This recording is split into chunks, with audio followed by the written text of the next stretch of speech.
How's it going, movie fans? This is The Movie Date with Rob and Matt, a podcast for people who love talking about movies but don't want to be too smug about it. I am Matt. And I'm Rob.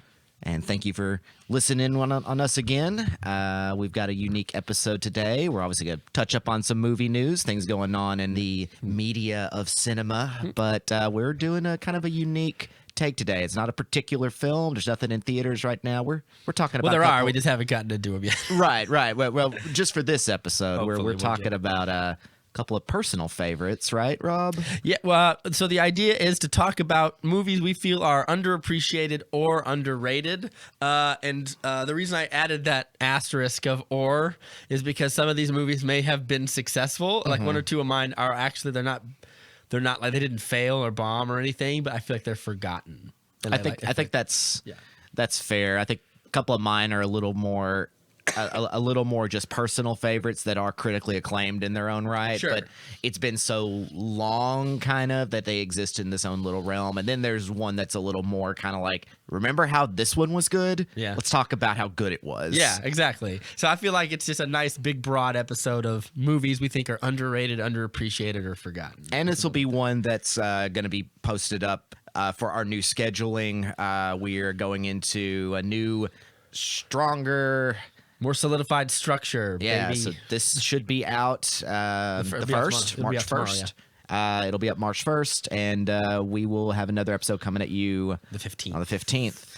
Yeah. Though we've got a few. People's paycheck schedules, baby. Yeah, So we're when you hitting get paid. the You get a every nice 2 episode weeks. of movie date goodness to go And with hey, your paycheck. guess what? It don't cost you a thing, Yeah. but your time. And we're also going to start doing some bonus episodes Oh, yeah. coming up. We'll have the bonus episodes will be distinct from the regular episodes, is that we are going to probably try to make them available only if you have subscribed on the YouTube channel, and they will not be as long as the regular episodes. They'll be about 35 to 40 minutes tops for bonus episodes. But they're good content, and we'll probably pepper them in between our regular episodes. So, yeah. And in those, we probably talking about more specific things, maybe even TV series, things like that. Maybe even video games, books, things Just of those any nature. kind of media general interest beyond what you're going to get on the main feed. So, starting with movie news, we have the first images of Robert Pattinson's bat suit. And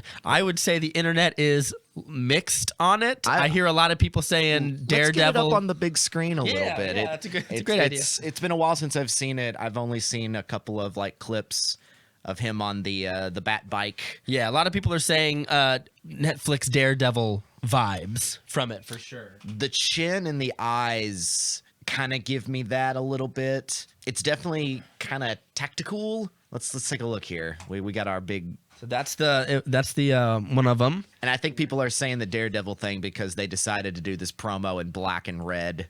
Yeah. You know, and so it's obviously, I mean, black and red. That's straight up what it is. Which I'll be honest, I dug that, and I dug that they did it as like a 30-second video. There's a piece of Michael Giacchino's score for the movie is also in it, so that was kind of cool. It was a nice. They really hit the ground running with Batman, this Batman movie. Well, I think they wanted to get the image of like, hey, we want to preview what your expectations for this character, and I think it may be a tactical response because if this film is going to be as much of a loaded ensemble cast, I don't think they're going to be doing an origin thing here. This is going to be Batman in the running, doing his thing. The rumor is second year as Batman. Okay. That's the one of the rumors, and we have a couple of images here. So we have this is like the main one in red. This is another close up of the bat symbol, which the rumor is it is put together out of the leftover pieces of a gun. I heard that. I don't know if it's supposed to be like the True or not. the gun that killed his parents or whatever. because it's not. That's clearly something that has been embedded into this combat leather. Yeah, you know. And here's a close a piece of it in like a stunt guy. Here are the things that I like about it. It's really raw. It's very bulky, very like warrior armor. It is. I like the chest piece and like the bicep area. The shoulder pieces feel really clunky, like they could just be taken off. Like if I walked up and put my arm under it, they would just come off. Well, the joke I've seen is it goes back to that Dark Knight line about, well, I'm not wearing hockey pads. They kind of are now. A little bit, yeah. It does have a little bit of that in there. He's also got like some looks like wrist needle shooters or something. Like some arrow things things. like some because the one in red is definitely Pattinson because that chin stands Oh yeah, that's out. that's the Pattinson shit. That's the Patman. This is the one like I was like when it is in movement like that, and I'm glad. Like, look, DC has a long history of people bitching about their movies, and then the movies come out, and people tend to back off of the thing they were complaining about. Ben Affleck got cast as Batman, and people I was were like Ben Affleck. yeah, and then you know if the killed first it. images of like the Shazam suit leaked and everyone was up in arms. You see it in the movie, it's fine. And like this is another one, and I'm glad that one like you don't need to hide it in mystery because set photographers on a movie like this, they're going to be all around leaking those images out. So Oh, get it- absolutely. so get it out ahead of time, and he did, which I'm glad he did. So yeah, what we got, I thought looked good. I like the whole chest plate looks good. The pants look basically just like army trousers with pieces of armor laid over them, which I didn't like. It looks less like a superhero costume than it does like a SWAT team outfit with some bat accessories. on I've it. seen less of. Well, one of the things is that it appears for the first time, really, that this is a bat suit and a bat cowl that's going to have eye covering. Maybe is that what I'm seeing? Like Well- it's got like he's got some white like eye covering on it. and- So he has, if you look in this one, you can see his eyes. If you Okay. look really closely, there's another one here. And I feel like that this piece of this part right here, is I maybe don't, just for the stunt guy. it might just be for the stunt guy. It could just be like glass coverings for riding on the motorcycle, or it That's could be what I something was they're just going to thinking. It could be digitally. goggling. It could be something they're going to digitally remove later. Could be. Yeah, which would also be fine. The cowl itself has like a slightly larger forehead area, like it looks It's got a slightly dome. like more bulbous. Yeah. I think that it could be one of those things where, and I always say this, like you have to see it in film because lenses will distort the imagery. Yeah. And if it's a big wide like they could have different suits for different lenses. If you have a big like, because I'm getting into more photography and music video stuff at the studio, and I've been looking into the fact that like if you're using like a 25 millimeter lens or something that's a real wide shot, it's gonna slender things down in a way that like a close-up shot like a 55 millimeter will not. So they could have different suits for different purposes and different Makes suits sense to for me. and different suits for the stuntmen. Like I think Yeah. Richard Catrone was Ben Affleck's stunt double for all of the Zack Snyder suit, and he had his own suit. Yeah. that was a little and more I bet tailored they to him had and stuff. different kinds of suit for different kinds of mobility for like different kinds of combat. Yeah. That wasn't just the general Affleck outfit. Yeah. So I'm trying to find more of these stunt guys. Here's one of the little wrist shooters, which I don't like how I'm used to seeing the Batman suit with the arrow things. The little those are called something like gauntlet. The gaunts. Yeah, the bladed gauntlets on the edges. Yeah, they're where just here he has these little like crossbow bolts that he could hook into like yeah, it's some like something gadget. Deadshot would have. Yeah, it does, doesn't it? And there's another little piece of one. I think that all in all, I'm on board with it. I just need to see it like in full costume, like in a trailer or something. And that's going to be. Do you think we'll be getting a trailer anytime soon? Since principal photography is going ongoing. Yeah. Yeah, So, so usually, it depends on like how visual effects heavy a movie is. So like. How much after? I think that usually you're going to get your first teaser trailer after. You're going to wait till after principal photography is wrapped before you get a trailer for this movie. Although people will be piecing stuff together. Oh, yeah, online. there'll be and some- I think that suit reveal was in a sense a trailer because it was giving you Yeah. tone, feels, and just like a sense of visual aesthetic. Like you said, it's using score for the movie, Yeah. and so it's essentially saying, "All right, here's a little something to placate your Yeah. your need. Yeah. Give us time. We want to make this a good one." Yeah, and I think every director should steal what Matt Reeves did here, which is don't let people release your suit. You release it. Just a little costume test. Doesn't have to be part of the movie. Anything like that, I think will do a really great job of like tempering fans' expectations. Just a nice promo. Yeah, I think so. Yeah, I think the final decision for me is going to be like I need to see it in full costume because there's no cape on it, but that's usually because they add the cape in post sometimes. Yeah, because it or can be like or a even safe- as a digital effect. yeah, it can in be a some- safety in some- hazard, so they CGI it in. Doesn't have to look like Spawn Yeah. in 1998. where that CGI cape is capes just have come a long way. different monster. Yeah, CGI capes have come a long way since the 90s. The Man of Steel cape is mostly CGI. Yeah, and that's why it looks so good. It works in that aesthetic as well. That style kind of gives it. And I think the big thing about this movie, I'm waiting to see if I want to know like how comic booky is it going to be, or is it going to be the thing where we only let Batman fight people that are completely real. So I want to see exactly how much he leans into this. He's got a bat cycle, which I think bodes well, and I think that He's driving around in the daytime. he's got lots of weapons, and I think it looks like a more action heavy suit.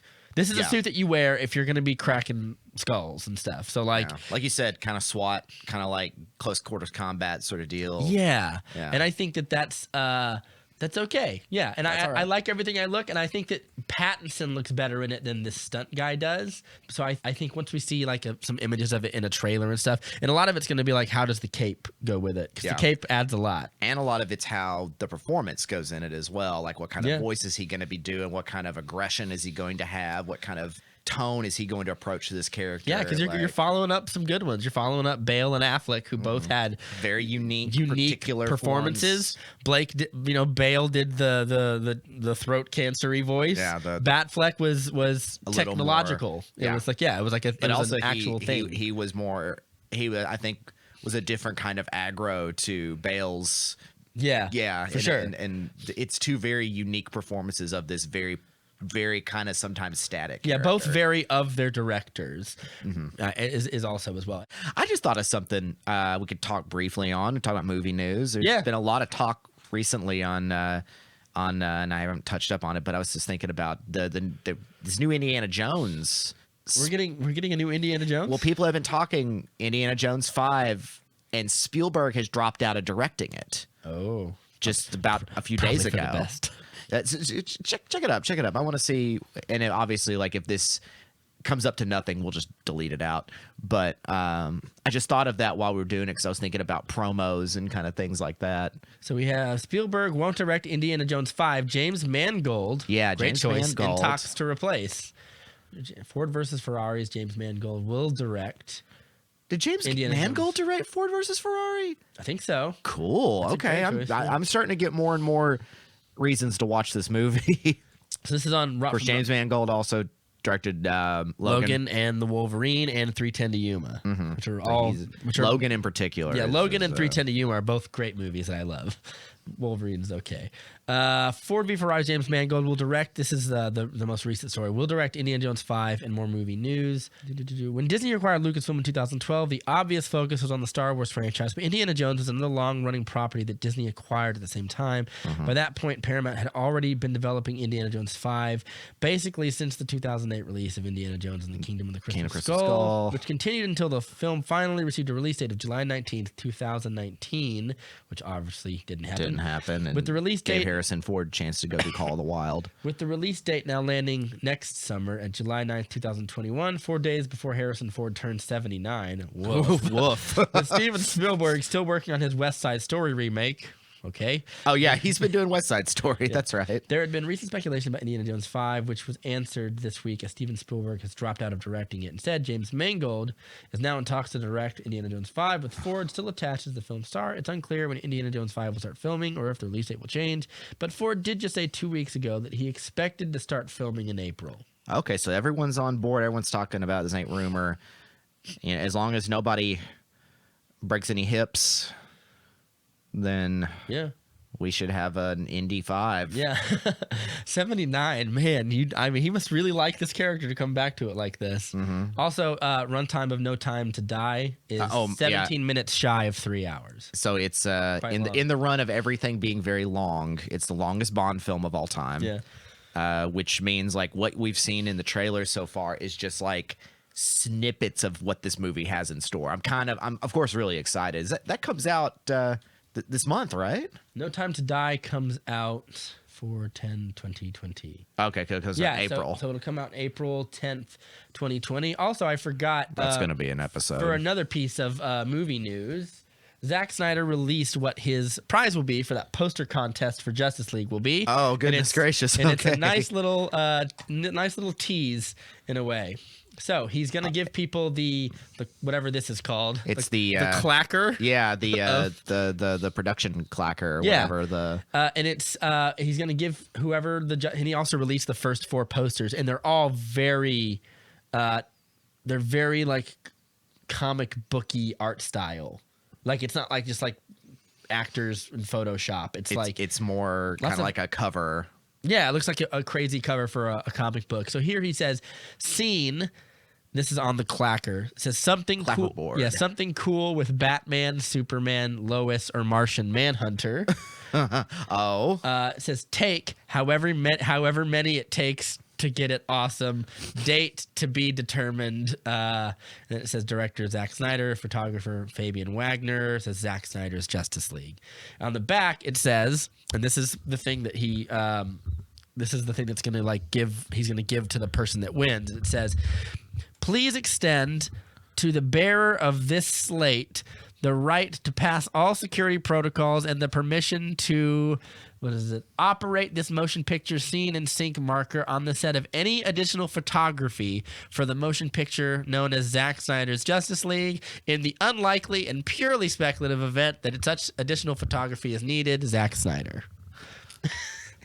He's trolling. He is kind of trolling. He's being so impish about it. Yeah, it makes me feel like he knows something everyone else doesn't. That's my hope, at least. But good spirits and also a cool piece of memorabilia. That's really sweet of him. That's Yeah. like so specific and so fun. And I'll see if I can find some of those posters real quick. Go back to Google here real quick. I guess there's gonna be a site that's gonna have like the Zack Snyder selects 4 finalists in fan poster contest. All right. All right, so Here's some of them. Alrighty, so here is one. here's one. That's very complicated. There's the Dark Side. Steppenwolf, and then Steppenwolf. you have the members right here. See some of the other ones. There's another one in here. This was a interesting one. Oh, that's kind of retro. Yeah, a lot of them are very they're very, for lack of a better word, comic booky is the word that I keep sort of coming back to. And then there is this one, I believe. Oh, that's kind of really. Yeah, it's very Alex Rossi. I was gonna say it's very Yeah. Alex Ross. And then there's one, I think this one right here.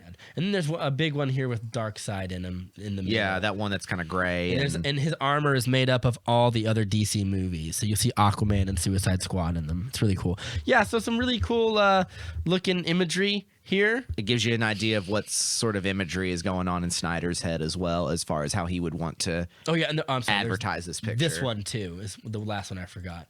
That's pretty tight. I like that. Yeah, it's pretty cool. Yeah, so there's that. And him trolling, I guess everybody at this point about Yeah. whether or not this thing gets released. But some cool fan news. I think the last thing for movie news is the new trailer for Candyman. Candyman. Which I have never. I will date myself right now. I have never seen the original any Clive Candyman. Barker Candyman. Not once. Let me pull up some info on this. I actually, when I was growing up, it was a movie that people discussed pretty regularly. It was very iconic in its own right. Yeah. So, do we ever know what Candyman looks like? Yes. Well, Candyman's Tony Todd.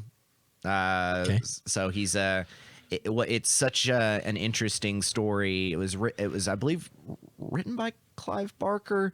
I'm pulling up the information real Yeah, quick. that's fine. It came out in 1992, the original film. Yeah. Have there been any sequels or anything, or is it just Oh yeah, that? no, it was a big. It was one of those slasher franchises where the first one was obviously the superior one. Let's see here. And then, so Jordan Peele is producing and Producing writing it. this next one. Yeah, producing, co-writing. A 29-year-old director is doing the film, and they're focusing it more. Let's see here. It's a spiritual sequel to the 1992 Candyman that returns to Chicago, where the legend began. So what makes Candyman interesting, the original one, is its focus in on coming out of American urban legends, out of the forgotten neighborhoods of of like forgotten neighborhoods in areas of cities and urban environments, particularly from African American communities. And that's what makes it so unique. And that's what this film is going to be kind of pulling in on. It's got primarily an African American cast, crew. Nia DaCosta, the director, is an African American woman. Jordan Peele's doing the screenplay. And so they're leaning in on more of it. And what the original one is, because I actually didn't see it until recently, it's great, is somebody is studying up on the urban legend of Candyman. Yeah. The idea, you sit in the window, the Bloody Mary thing, in the mirror, you say his name 5 times, and then he comes out and kills you. And the way that it's set up is that the Candyman, played by Tony Todd, was an individual who was essentially lynched and murdered and burned alive, and now is this entity, this spirit that sort of is focused in on bees. He's got a hook, but he also, his body is like a beehive, and he's very eloquent and very well spoken, and so it very much comes from it. It makes sense that he originates from Clive Barker, because he's very much similar to like Pinhead. Where Pinhead in the original Hellraiser, which is one of my favorite horror movies. I've never seen it either. Oh, first 2 are great. I love both, directed by Clive Barker. The Pinhead in those movies is not the villain. He is just a force, an entity, like a force of evil, and he's deep and well spoken, and can make agreements with him, and make handshake agreements with them. Be like, hey, if I do this, you do this. Like, fine, you've got this time, but if you screw me, I'll do this. Very much the same kind of character is the Candyman. Now, I'm working off, haven't seen it in a while. This is what I remember. But what the I've never seen it, so I can't dispute any of this. But it almost goes into like gothic horror romance a little bit. Virginia Madsen plays the lead in the original, and she becomes kind of the object of obsession, or the obsession towards the Candyman, Tony Todd, as he comes into the real world and stalks her. And what made that movie stand out is it was all shot in just like graffiti covered, deeply poor urban areas. And so there's all this like scary graffiti, like there's a room that's like a giant mouth. And so it all is just like there's this deep rooted paranormal folklore that lives in the inner city, as opposed to like rural areas, as opposed to like ancient sort of deal. And so what they're doing with this new one, it looks like, is that it seems to follow a gentleman who is doing like an art exhibit about Candyman and that whole thing. It's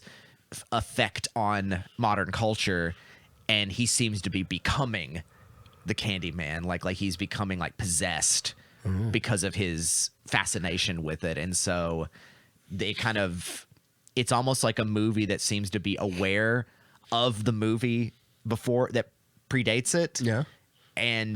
But it's totally original as well. And it looks really cool in the continuation of Jordan Peele's kind of horror factory that he's putting out. Yeah. I saw have you seen both of his other films that he's done? I've seen Us and I've seen Get Out. Yeah. What do you think of what do you think of both of them? Get Out is definitely deserving of all of its due. It's a really slick, fun, scary but so culturally focused take on a very classic idea, because it's like he's like, oh, I've made, there's obvious references to things like Rosemary's Baby in it, where someone is like, I think there's a conspiracy against me, and everyone's just like, no, you're being gaslit, everything's fine. And it turns out what it is. I really liked Us, but it didn't stick with me as much as Get Out. It had some really interesting twists, great visual style. Yeah. Great forgotten performance by Lupita Nyong'o. I think a lot of people, when they were talking about the Oscars and talking about people like Toni Collette in Hereditary and Florence Pugh in Midsommar, were also like, hey, Lupita Nyong'o put on a killer performance, but is being ignored because it was a horror movie. Technically two, yeah. I mean, if you want I mean, a side-by-side performance that no one would have seen coming from her. Yeah. And almost iconic role. I think Us is scarier when it starts than when it ends. Yeah, because once you start explaining, I thought it would be more about something, and it arguably is. I mean, Peele's a very smart filmmaker and a smart writer. Yeah. But it almost is a much more straightforward story than Get Out is, where Get Out is very clearly about like racial assimilation. Yeah. And from like a very literal, hands-on kind of way. I also, when I saw Us, like when I saw Get Out, I couldn't predict exactly what was going to happen. When I saw Us, I predicted the twist, which is spoiler for anyone who hasn't seen Us. Go away in 3, 2, 1. When Lupita Nyong'o as a little girl meets her clone, that they would switch. So when that happened, I was like, is she going to switch and she's going to be the one that got out? And that's why she's so different. Yeah. Her tethered version, because she is the tethered version. Yeah. I was just thinking about the movie. I the liked, other and let me day. be clear. Like I liked the twist. I liked that the one that was raised above goes below and teaches them how to organize. And I think there's a lot of interesting metaphors and allegory to like class warfare and like the most noble thing you can be, like it's like FDR was like a traitor to your class, and like you can only come from Olympus to go down to the underworld and teach them to organize and get out. I like that. I just don't think it's as it didn't. Yeah, I think what you said didn't stay with me the way Get Out. Yeah, did. it's not as. I don't think it was as tightly constructed as Get Out. Get Out is still going to hold up. And I as, think like, that's a really good movie. Yeah, I think that's by design too. Yeah. I think he was wanting to make it kind of a little more vague, a little more ethereal, a little more like, what do you think it's about? Like, I feel like, and that's fine. And it has a bunch of logistical questions where you're like, you have to suspend your disbelief harder to believe. Like, there's tunnels of clones of everybody. It's much more fantastical and much more. But I want over him the top. But I do like one thing about it is how apocalyptic it gets at the end. Yeah. Because I love when a movie goes for broke. It's what especially in horror movies. It's one of my favorite things. Is like, especially, which in this case, it's a movie I liked all the way up into that point, and then when it goes nuts, I'm like, oh. Cool. I love it. Now, there are like bad horror movies I've seen that in the last 10 minutes, everything goes crazy. And I'm like, well, that was worth it to see everything just go crazy. But and I'm trying to remember, I need to go watch it again because I remember it's almost like you can tell the moment when Peele came up with the story. He's like, do you remember Hands Across America? What if this in my twisted mind, Because Hands Across America was supposed to be this beautiful thing that unites everybody. I forgot what instead it unites your enemies against you, and they rise up. I forgot how it led to the cloning thing, but I think they just saw posters and stuff about it or whatever. Oh, and that because when they all break out, they all start doing it. Yeah, like it's been programmed in them. Yeah. Well, Also, like low key, there's Elizabeth Moss gives a cool performance in it as the evil version of. That's the part that like. That was the first twist I didn't see though, which was that there's her and everybody Tim Heidecker. Tim Heidecker doing a great performance too. Yeah. That made me love the movie even more. I'm like normalizing Tim and Eric in movies. I'm all for. Yeah, and also I think that the two twin girls and stuff like that guy's like. I mean, I think he's had 3 or 4 years of Key and Peele to hone good storytelling quickly. And there's some sketches of Key and Peele that you can see the beginning of his horror work. And both of them. Yeah. I'm surprised Keegan-Michael Key hasn't been like he strikes me as a performer. He likes to the perform. actor. Yeah. And like, of course, Jordan Peele has been the new host of the CBS Twilight Zone, which I hear mixed things about. I only watched the first 2 episodes, but then I don't hear anything more about it. Yeah. Might be worth going through, but I'm sorry, I'm not gonna pay for that app so I can watch that. I'll pay for it to see like Star Trek Picard or something. Yeah, but I don't know about it. Watch Discovery or something. But Candyman looks really interesting. Yahya Abdul-Mateen from Us is the guy researching Candyman. Yes, and it of course is really stylish. It's got a really interesting look.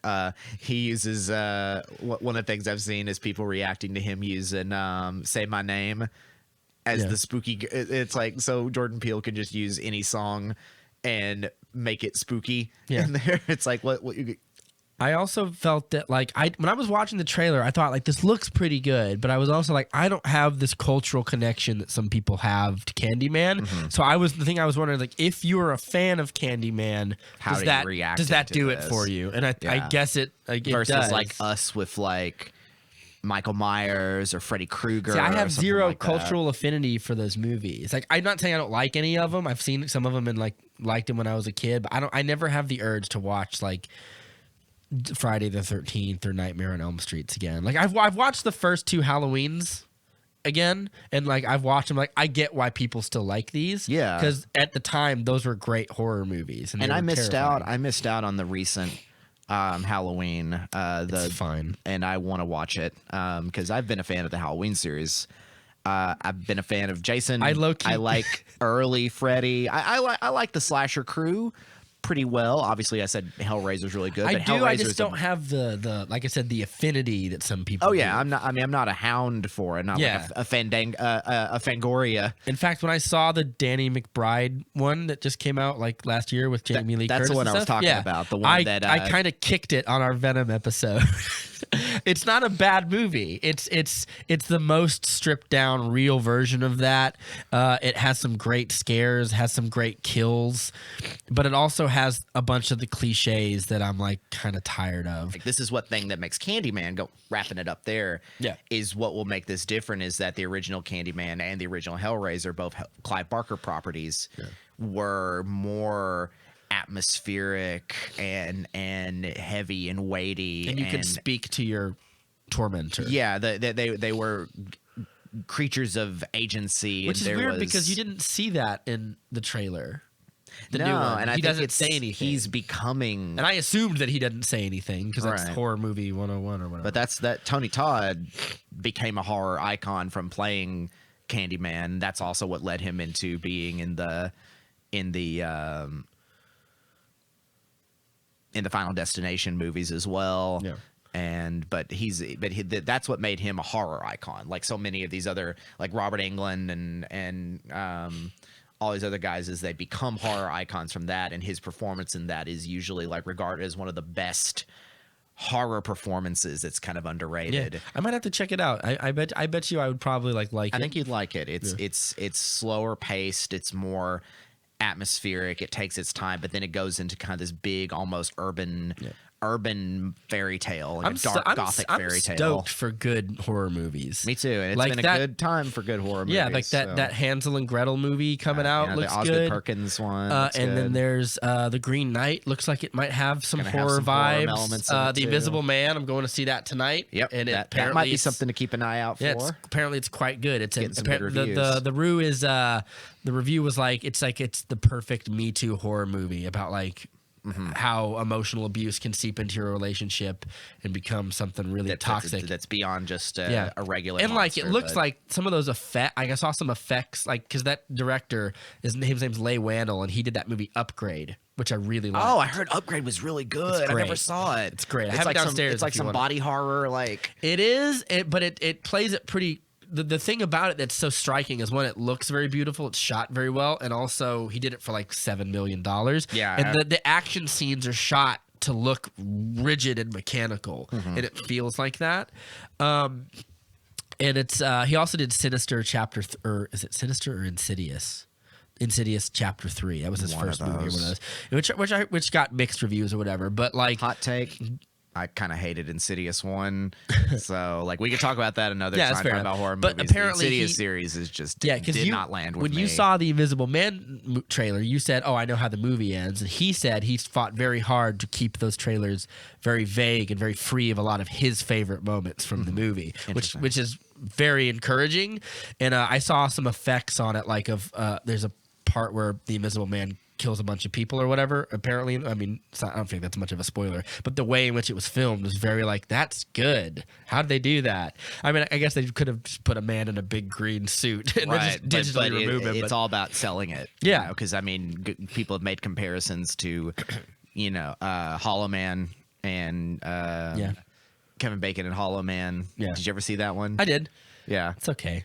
Yeah. Oh no, it's fine. People shit It's on fine. it a lot, and then people pretend like it's a okay. classic. I feel like it's fine. It's the director of RoboCop. Yeah, no, it's Paul Verhoeven. Yeah. it's his weird middle movie kind of thing. I've seen worse movies from that dude. So. It's fine. It's But- okay. It's like one I saw on HBO when I was a kid. Yeah. just like playing. I in the remember background. I remember like when I saw the trailer for this movie and I researched it, they keep the name of the Invisible Man and everything, and it's a very loose adaptation. It's supposed to but be. it's not going to be. Is he Griffin? then? Adrian Griffin Yeah. is still the Invisible Man. That's the name of her boyfriend. And I love that he's not like a scientist driven by it's like he's just a dude. Yeah, he's just a dick. Yeah. and who has technological ability and then becomes a menace. Yeah. Yeah, And they're emphasizing like this is kind of an H.G. Wells remake, but the focus is going to be more on Elizabeth Moss. they're completely revamping the story, and I think that's what it needs. Yeah, I mean, you can't really do the same story now. I mean, you missed out on being able to do that in the Dark Universe. Yeah. Which I was weirdly on board for because I just want anything different now. I wanted to see a new creature from the Black Lagoon movie. I'd love that. I mean, I we love got Shape of Water. Yeah, that doesn't count. I Yeah, want a yeah, horror it doesn't movie. Count, but he is a creature from the Black Lagoon. Yeah, but I'd love a good. I saw that remake of The Wolfman by Joe Johnston. Banderas. Yeah, no, with Benicio del Toro. Del Toro. the other Del Toro and Spaniard. Anthony Hopkins. Yeah. And it was okay till the ending. I just didn't like the ending. Then there was Dracula Untold. Who cares? It was awful. Yep. But that Wolfman movie is pretty good. It's got some great gore in it. I've only seen the scene where he attacks the the carnival and people are just getting sliced in pretty half, good. and I'm like, that's tight. Yeah, it's that's pretty cool. good. I'm here for the gore. Yeah, and there's a scene where he does it in an insane asylum, and it's pretty good too. But let's get to our main topic. So we're gonna leave in movie news. Your assignment to me was, I guess to both of us, but yes, both of just us. to me. But, we chose a handful of genres yeah, to present the case for.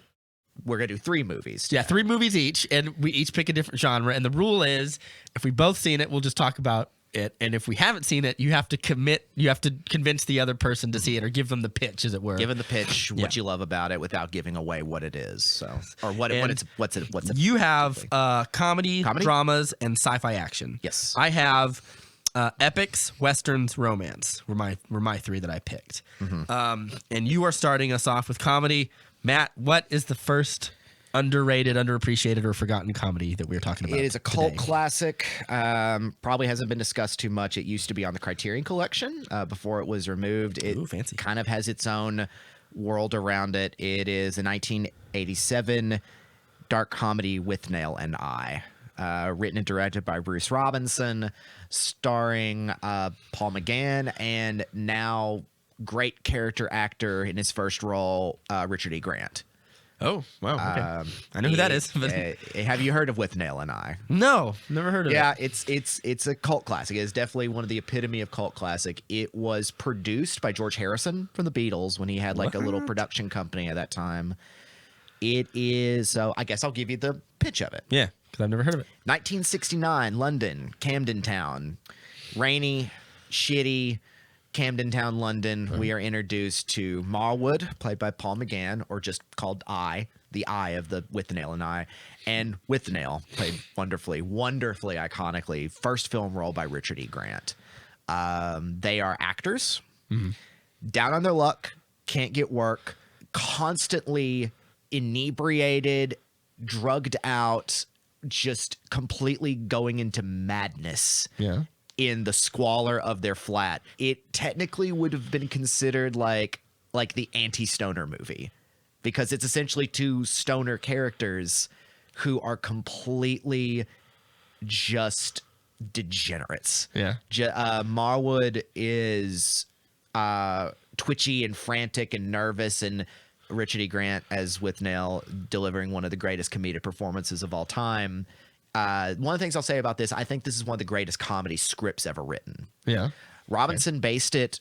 Bruce Robinson, I think only other movie people would know is he did The Rum Diaries. Yeah, I've seen that. He directed that one. That was the last major feature. So he's been kind of a cult filmmaker for a while, but he did The Rum Diaries with Johnny Depp, which was the Hunter S. Thompson story. Yeah. So this was mostly autobiographical about his time growing up in the 60s, at the end of the 60s, in the just the complete fuck it all world of theater acting and Yeah. television acting at that time. So he knew all these people who clearly did not survive it to tell their story. All of it encased in. Yeah, they got eclipsed by better TV and movies. Yeah, it's kind of essentially. like a Once Upon a Time in Hollywood sort of situation. But so they realize as they're slipping into madness and just all kinds of awfulness, like we need to get out of the city. We need to get out of the city. We need to rejuvenate ourselves and get out of the city. And so they go to Withnail's Uncle Monty, played by the late Richard Griffiths. You'd recognize him. Yeah, he's the uncle from He's Uncle Dursley. Uncle Dursley. Yeah, from he's Uncle Harry Vernon Potter. Dursley. He was in Sleepy Hollow. He's great British character actor in One of the Pirates of the Caribbean movies for half a second. Yeah, and he plays Uncle Monty. Hello, boys. Come in. Come in. Yeah. He is a almost horrifically over the top homosexual parody. Yeah. He's just a foppish old theater actor who goes on and on about the old days and Oh, God. everything, and they just con him into getting his keys to go out into the country, where they think they're going to get rest and relaxation. Instead, they find more hardship, no food, nothing easy whatsoever, more drunk, Yeah. more dealing with maniacs from the country, and from this farcical setup tells a shockingly moving and tragic story of friendship and distance and growing older and Getting left behind. by and life. getting left behind. And it presents one of these three really amazing characters, and Danny the drug dealer, who's only in 2 parts, and he's amazing also. So it's kind of it's like an anti-stoner comedy about one of the things that stands out about it is again, you watch clips of it just for Richard E. Grant's performance. It set him off into a career, obviously, that has kept him all the way into Star Wars and everything else. It's why he's one of my favorite actors, is because I can watch this movie over and over again, never get tired of it. Do you think that this movie works today? Do you think that if you're a comedy person and you like movies, like you like comedy, but sort of like comedy presented today, bigger comedy movies or whatever, that you could watch that movie and still find it hilarious? No, I think a lot of it depends on your. It's because it's a British comedy, Yeah. but it's not a British comedy in the same sense as like a Monty Python. It's quippy. It's very fast paced. The script is very fast. It's very droll and very sharp and very vulgar. There's definitely some lines in it that don't play well. There's a lot of gay panic, but there's a lot of gay panic and there's some racism and there's no female characters whatsoever. Yeah. So a lot of that is big red flags in it, but it also So like movies today. No, I'm yeah, you could argue that it is a film of its era. It's set in 1969. It's essentially a film about the death of the hippie culture, the death of free love, the death of the 60s, the death of all that, as it's like one of the characters mentions, we're about to be going into the it's the end of the 60s and there's going to be a lot of refugees. And so it's about this cynical loss of what they thought was the best time of their lives into an uncertain future. So it's and all of it's, and there's like these great scenes of just how they're just getting inebriated, just finding ways to get drunk to keep going. Yeah. We'll get in and get wrecked, and they end up fighting people, and it's hysterical. I think it's hysterical. Yeah. It's like watching two men ruin their lives, but they never their goal of every day is to get drunk, essentially. It's closer to the same kind of dark comedy if you like something like Always Sunny in Philadelphia. Yeah. Like that. Or Letterkenny or something like that. It's more in that line of things, but does have this undercurrent of tragedy, particularly with the character of Withnail, who is like, you can tell he's a great performer. He's so big, but he's so selfish and so Indulgent, egotistical yeah. and indulgent that he can never succeed. Yeah. He'll rather go out and get like absinthe or whatever and get drunk than like There's than one scene in particular. dedicate himself to something else. And it should be noted with his performance, Richard E. Grant is a teetotaler. He actually has a condition where alcohol doesn't digest well in his body, and he gets sick from it, so he doesn't drink. He drank for this movie because it was his first film debut and got horribly sick doing it in order to understand how he plays drunk and he gives one of the most honest, realistic, flamboyant performances of an alcoholic I've ever seen in a film. There's one particular moment when he's desperate and is digging around, and he finds a thing of lighter fluid, and he's just like, "You can't drink that. That's terrible. It's worse than taking the meth." And he's like, "Nonsense. The people on the street can't afford things like that. They wish they had something like this." And he shoots it back, and apparently he thought it was going to be water, and the director put vinegar in there. So his reaction is just like, and he's just like, "More. I know you have antifreeze. More." And it's somewhere between totally outrageous, just falling apart around people, to farcical, like being chased by bulls in the country. Like, that bull wants to get in there, and he's just like throwing things at this bull. He's like, "He wants to get in there and have sex with those cows. He's gonna kill you before we get through there." You see how much of a coward Withnail is, and how much poor Marwood has to deal with it. It's the balance of surreal and slice of life. Yes, Yeah. surreal slice of life. But as the film comes to its closure, you realize a lot of it is about sort of the inevitability of a relationship like this. And a lot of people have read into it that if there's like this more intimate sort of thing going on, subtextual, Monty shows up again and tries in so many horrible ways to corner Marwood, because he's played by a young, attractive Paul McGann, and he's just like, "Yeah." It's so, but in any other situation, that performance would be offensive. It would have been seen as like a horrible gay panic. But Robinson gives Monty, particularly this flamboyant, foppish character, so much humanity and also so much tragedy, in that he's a man that would have been happier in a time where he'd be more accepted, but instead grew up as an old man in a time where he wasn't. Yeah. And so this movie Was it ahead of its time morally? in some ways, because while other films of the era were throwing around slurs and homophobia and things like that, I'm looking at you, John Wayne. I look at you, Bill and Ted, and everything else, like, just for gags.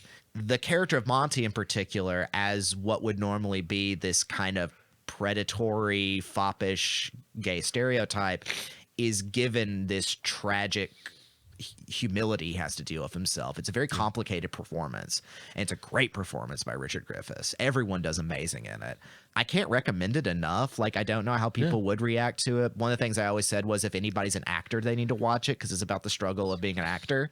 It's just a great moment. It's one of the great films about the 60s as well, that's not like this stylized pastiche kind of, like, even something like Once Upon a Time in Hollywood is definitely stylized. Yeah. This one's not. It's very Spartan. It's very straightforward. The gags are very naturalistic, and it's very dingy and dreary, and long coats and rainy England.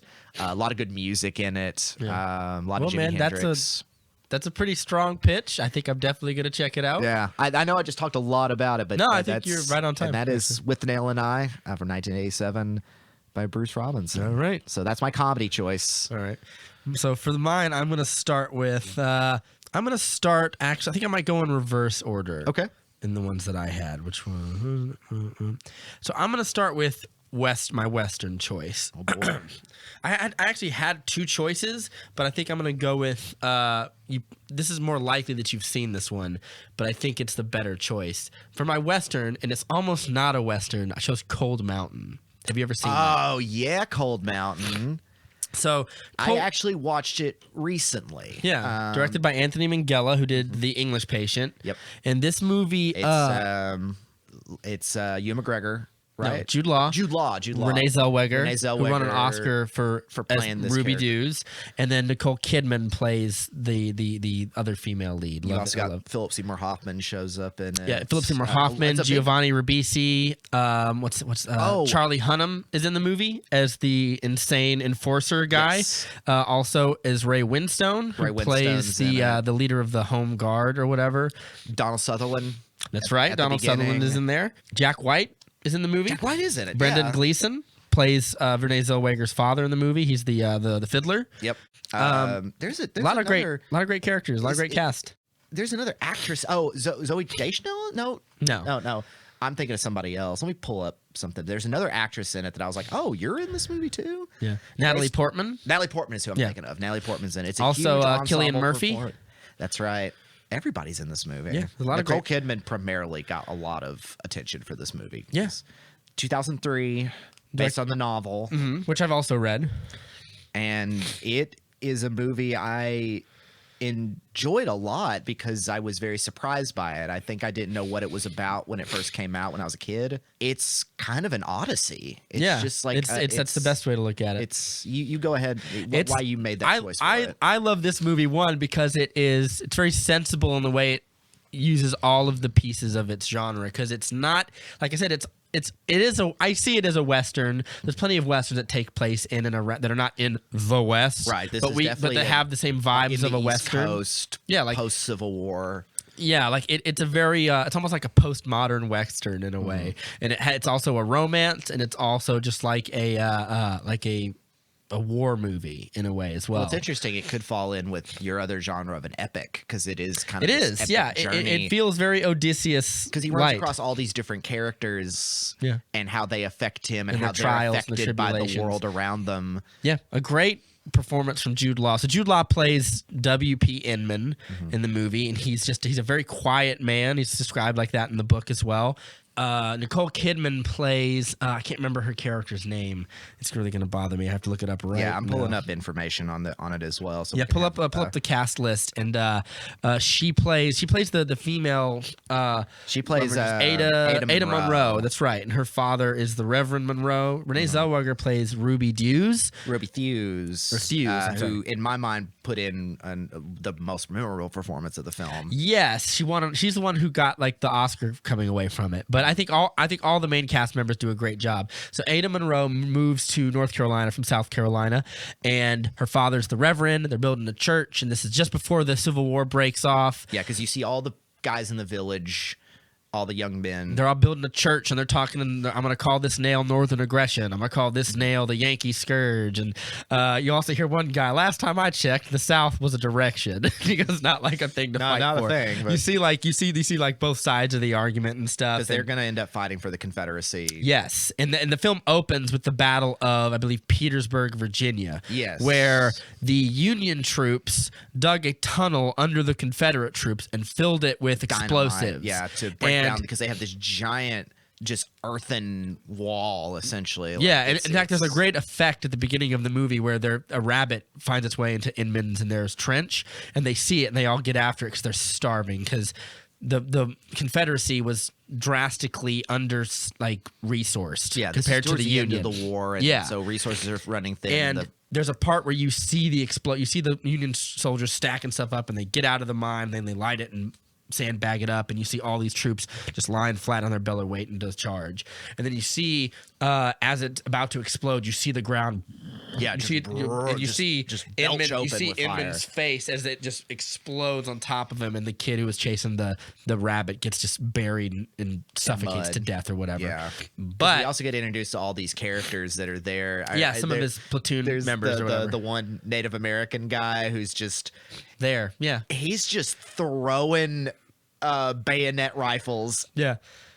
Oh yeah, he does, doesn't he? At the beginning. Oh yeah, yeah. and he's throwing up like spears. It's amazing. yeah, and so what happens is it creates a big crater, and the Union troops run right into it, but they trap themselves in it. Yeah, 'Cause they it think ends it's gonna. up- They think it's just gonna be a big explosion that I kills think it's gonna everybody. be a barrel, like it's just gonna be a shooting fish in a barrel. but Yeah, it ends and up once not they get in there, working they can't get out, and it's just like shooting fish in a barrel. for them, for the Confederates. There's some pretty gruesome violence for that part as well. There's a part of the where most impressive battle sequences, and I think it's really underrated. And it's really good and it's really harrowing. There's a and part, and it's also it's filled with the dripping humanity when Inman kind of walks over the ledge and he sees it all happening, and he's just kind of like, "This is awful. This is awful. And there's This a is part where pointless. he goes down into the crater to get a kid out. Some kid named Oakley, and it's actually played by Lucas Black. gonna say it's from, Lucas Black. from not Blade Runner, Sling Blade. Sling Blade, yeah. And he says, "Oh, that kid can't be older than 18 years old. He can't be old enough to fight." And then you see him get stabbed with a bayonet, and he gets him out, and then he dies later. And that's when we meet Brendan Gleeson's characters. After the battle, he takes Lucas Black to the to the the medical tent, and he's dying, and he says, I brought a guy who's gonna play any song that you want to hear. And then he goes, what about Bonaparte's Retreatin'? And he goes, that's one I know. And he starts playing it, and he goes, no, play me something sweet, like A Girl's Waiting for Me or something. And he goes, I only know a couple of songs. And then Inman just goes, you heard him. He says, play him what he asked you for. And then he starts playing this really beautiful. Brendan Gleeson, by the way, really played that violin. I believe it. Yeah, he's a real regular Renaissance man. Because that was really before his career started taking off in America. Like, yeah, this, post Braveheart, pre Mad Eye Moody, and also a real wild card performance in Lake Placid. Oh yeah, that's where right. He plays a New York sheriff pretty good. with a terrible American accent. Yeah, it's all right. It's a good movie. It's a good bad movie. Yeah, but and then he starts playing this beautiful song, and if you notice later on in the movie, he tells Ruby, because Brendan Gleeson plays her estranged father.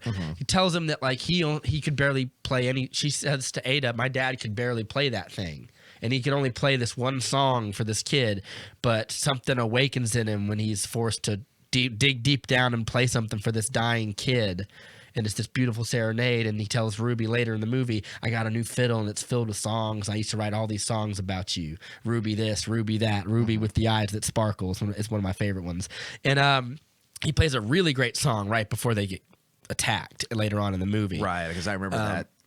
And it's really harrowing sequence. Yeah, so that's it's got some great performances, and Ada moves to the town. Inman is immediately sort of smitten with her, but doesn't really know how to express it. So there's a joke earlier in the movie where a woman tells Nicole Kidman, if you were to say something to one of these fools, I'd get my top field cleared.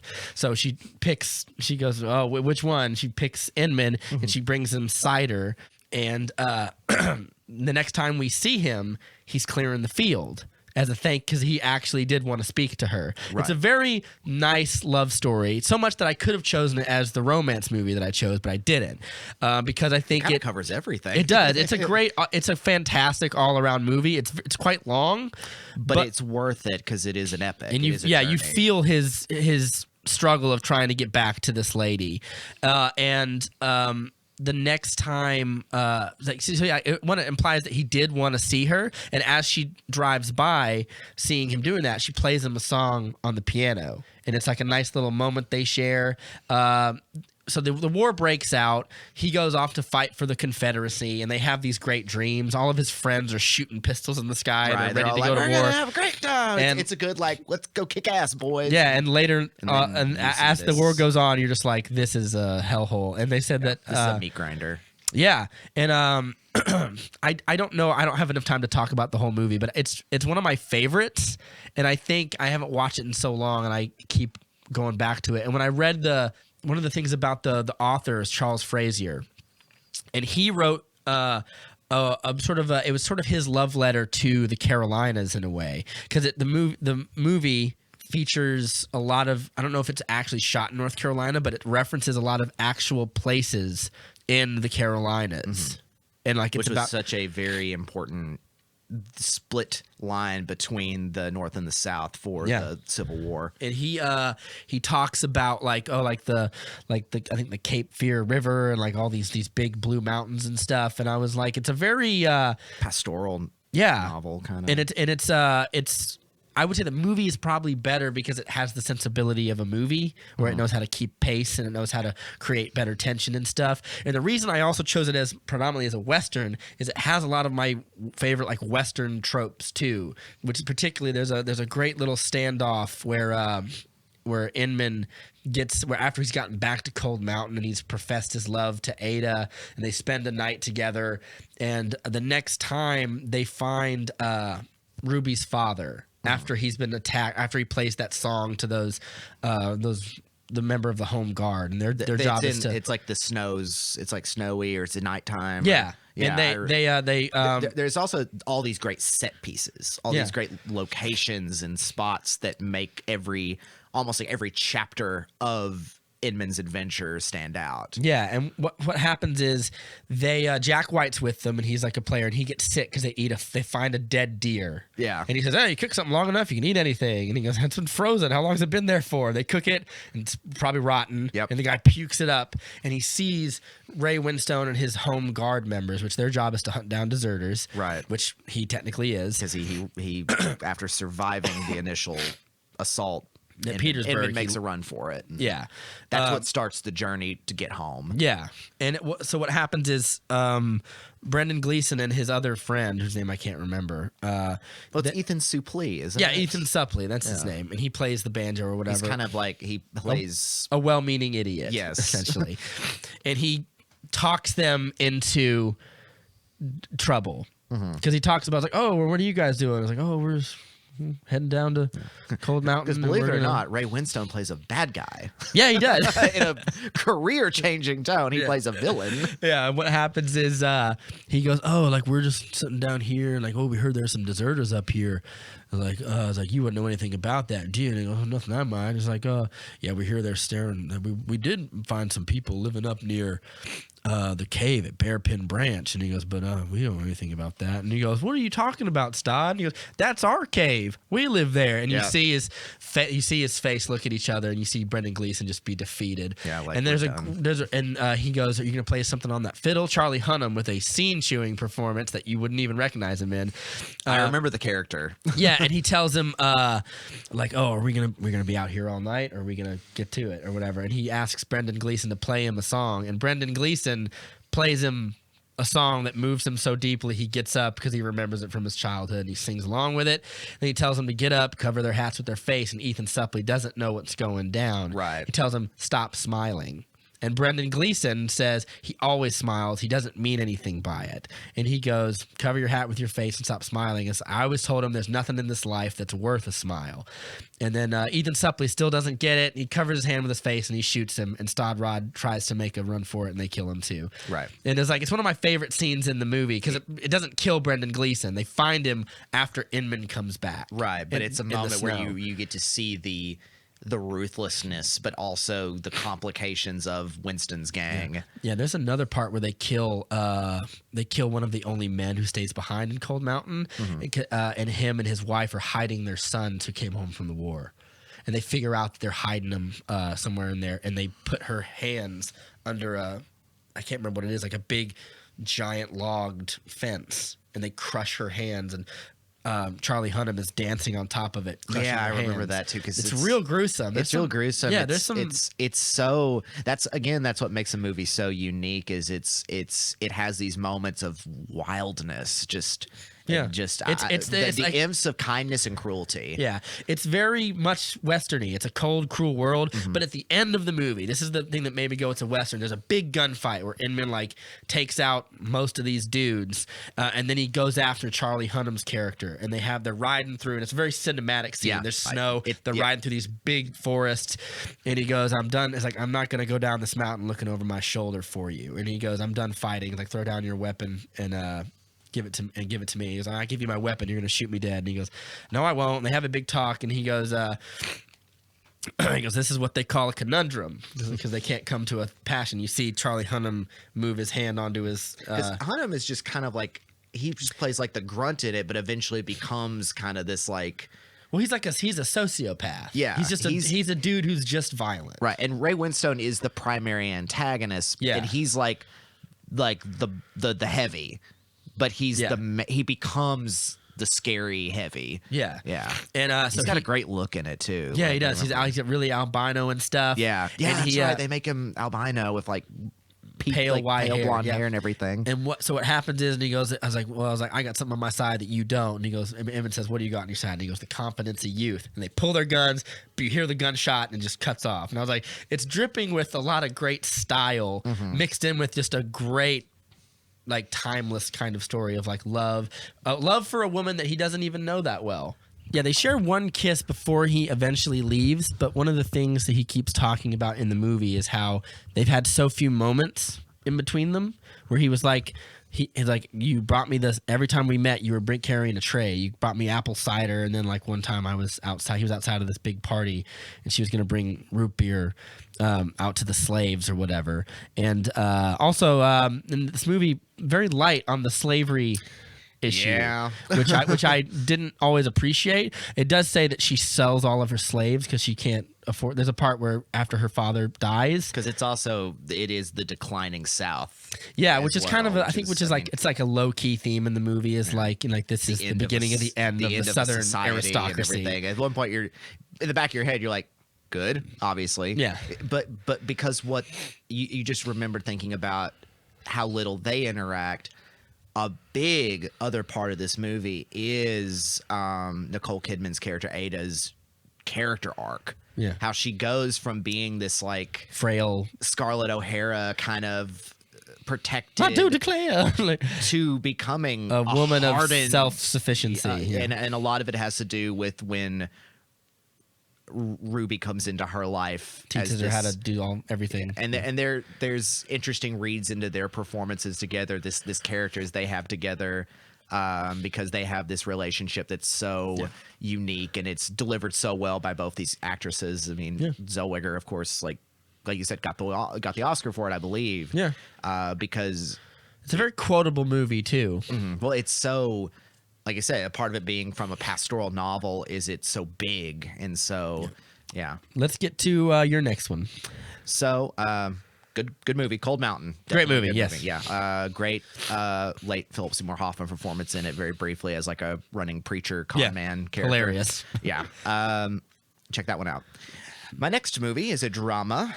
I watched it again last night to remind myself of why it's one of my favorite movies all the time. It was a big cultural hit when it came out in 2006. I'm gonna time this so we Okay. can keep it moving like 10 minutes. It won the Academy Award for Best Foreign Film in 2007, which of course was a packed year for great film. Oh yeah. And it is the German film Das Leben der Anderen, or The Lives of Others, by Florian Hinkel von Dannerschmark. I saw it when I was right around the time I was finishing up high school. So it came out 2006. It had gotten a lot of critical reviews, like this is the movie of the year. This is really good. So of course I went and rented it and checked it out. And it was like, all right, well, I need to check out this German foreign film. The whole thing's in subtitles. It recalls Parasite in some ways. And it was honestly, after I watched Parasite, it reminded me of The Lives of Others in terms of a movie that is so perfect. Yeah. It's longer. It's a bit more slower, but I feel like it is also a perfect film. Have you seen The Lives of Others? I've never heard of this movie. So The Lives of Others, it doesn't have anyone major. Sebastian Koch is one of the characters in it. He's been a kind of international actor. Most people would he played a Die Hard villain at one point in like Live Free or Die Hard. Oh yeah. As a Russian, but he's a German actor who still performs and everything. And then the main actor in it died shortly after the film was done. He had been a German actor his whole life. It is set, also a period piece. It is set in 1984 in East Berlin. And so it is primarily a story of a member of the Stasi, the German Democratic Republic secret police, named Wilmer. Wilmer is seen as this utilitarian, straightforward, like a hard rock example of Soviet Europe inspired communism. Yeah. He is no frills, cold, very soft eyes, but just very kind of a small man with big power. And his friend, who in school, he's like an instructor. We see that he's great at interrogations. He knows how to interrogate people and get information for anyone who's trying to leak information to the West. Very straightforward kind of thing. Yeah. He goes to the theater with his friend and says, the cultural minister down there would like you to interrogate or investigate this playwright, Georg Draymond. And Draymond is one of the last few non-blacklisted playwrights and general artists in Berlin at this time. He's seen as not subversive, but popular enough. He's slick. He's handsome. He's well dressed. He's very popular. And he's like, well, there's nothing on this guy. And he's like, and then Vilmer's like, well, nothing yet. He does not suspect. He suspects everybody. The truth is, the cultural minister wants to get Draymond out of the way so he can continue this illicit, awful relationship he's doing with Draymond's girlfriend, who's the actress Krista Maria, who is the other lead of this. So a lot of it is their relationship. These two artist couple who have this beautiful, sensual, romantic, emotional relationship that she also, in order to get benefits, is having this cold, assaultive, awful relationship with this evil cultural minister. Yeah. So Vilmer takes on the job, sneaks into their house, and bugs the whole house. And so the film then goes in two different ways. One is Vilmer observing and watching them and spying on them to try to find information, because Draymond still hangs out with subversive writers who are planning things and all that, but he seems to have no red flags. Yeah. But he is working on something and that they're not sure about, but Vilmer is the one who's going to find it out. We see these stark differences between these two lives, one that's colorful and warm and romantic and full of music and laughter, and then Vilmer's, which is cold and brutalist, and he hires a prostitute that won't stay with him and all this. And so you see that he's a lonely man whose only love and purpose in the world is to fulfill the needs of the state. Yeah. Until something changes. And the emotional connection that he builds on these two people and seeing them emotionally breaks him. And he takes it upon himself to protect them. And that's the crux of the movie, is that you see Draymond is trying to work on information because one of his friends commits suicide. And he's like, this city and this town and this whole democratic republic cares nothing about suicides. They stopped counting them. I'm going to pass information on to the West to get this article released. And the cold, mechanical Vilmer, like, he plays a song on a piano at one point called the Sonnet of a Good Man. No, the Ballad of a Good Man or something like that. Yeah. Sonata for a Good Man. And it's such a beautiful moment of him playing this piano that it cuts to the upstairs where he's got his zipped up gray jacket and his headphones on and everything, and he's crying. And it's at that point he's like, I have to protect these people. And so he like goes into their lives occasionally, just like, you don't know me, but I'm your audience. And I have to, and it pretty much becomes half a thriller, half a spy thriller, half a period drama, half a tragedy. And I mean, again, very much similar to Parasite, it's a little slower, it's a little more dry, it's a little more melodramatic, but it is a beautiful movie, moving, intense, and recalls a lot of kind of what came out of the NSA surveillance period in the late 2010s. Yeah, it reminds me of like, I'm getting Schindler's List vibes. Similar. Unfeeling man becomes moved by the plight of others. Yeah, it just happens to be set, in Germany as well. Is it East Germany or West Germany? East Germany. Yeah. So it's set in Beyond the Wall, and pretty much the changing of the tides of government at the time, Honecker into Gorbachev and everything else. Right. So mostly it's just this intimate cat and mouse sort of story about this intimate couple who are being preyed upon by awful people, and the one linchpin between the two trying to make sure that they stay safe. And he becomes kind of like their guardian angel, and that ends up kind of working its way around by the end of the film. Sounds very compelling. Like I'm very curious. So is the movie, like, when did this movie come out? Do you remember? 2006. 2006 won Best Foreign Film in the Oscars 2007. It was a big critical darling. It just kind of has been forgotten. And then Von Hammersmark really hasn't done that many films. He did one American film I don't want to spend too much time on it. Yeah. Let me see. You might remember it. It was Fast and Furious 5. Yeah, Fast Who and would've Furious thought? 5. He did The Tourist with Angelina Jolie and Johnny Depp. Good luck remembering that one. I haven't seen it. But mostly he's known for The Lives of Others, and I think I remember it moved me very, very much when I was young, and it moved me again last night.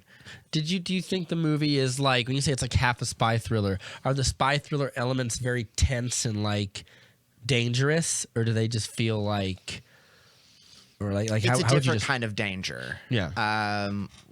Where it's mostly Vilmer as the one who's lying about keeping up his operation, and his friend who's like his chummy buddy who's a little more like joking with the new officers but also like intimidating them. Like there's an officer who's in the Stasi, he's like a young guy, he's like telling a joke about the general secretary, and he's like, no, tell me this joke, let me tell, and he makes fun of it. He says, what's your name, what's your number, what's your rank, I hope you know you're going to be in big trouble, you're going to lose everything. And this kid's about to start crying. He's like, I'm just messing with you. But that's like, it's an element that shows you can't say anything. Yeah. You can't express yourself. Does the film touch on the fact that, like, historically, communist regimes are not exactly hotbeds of artistic, creative freedom?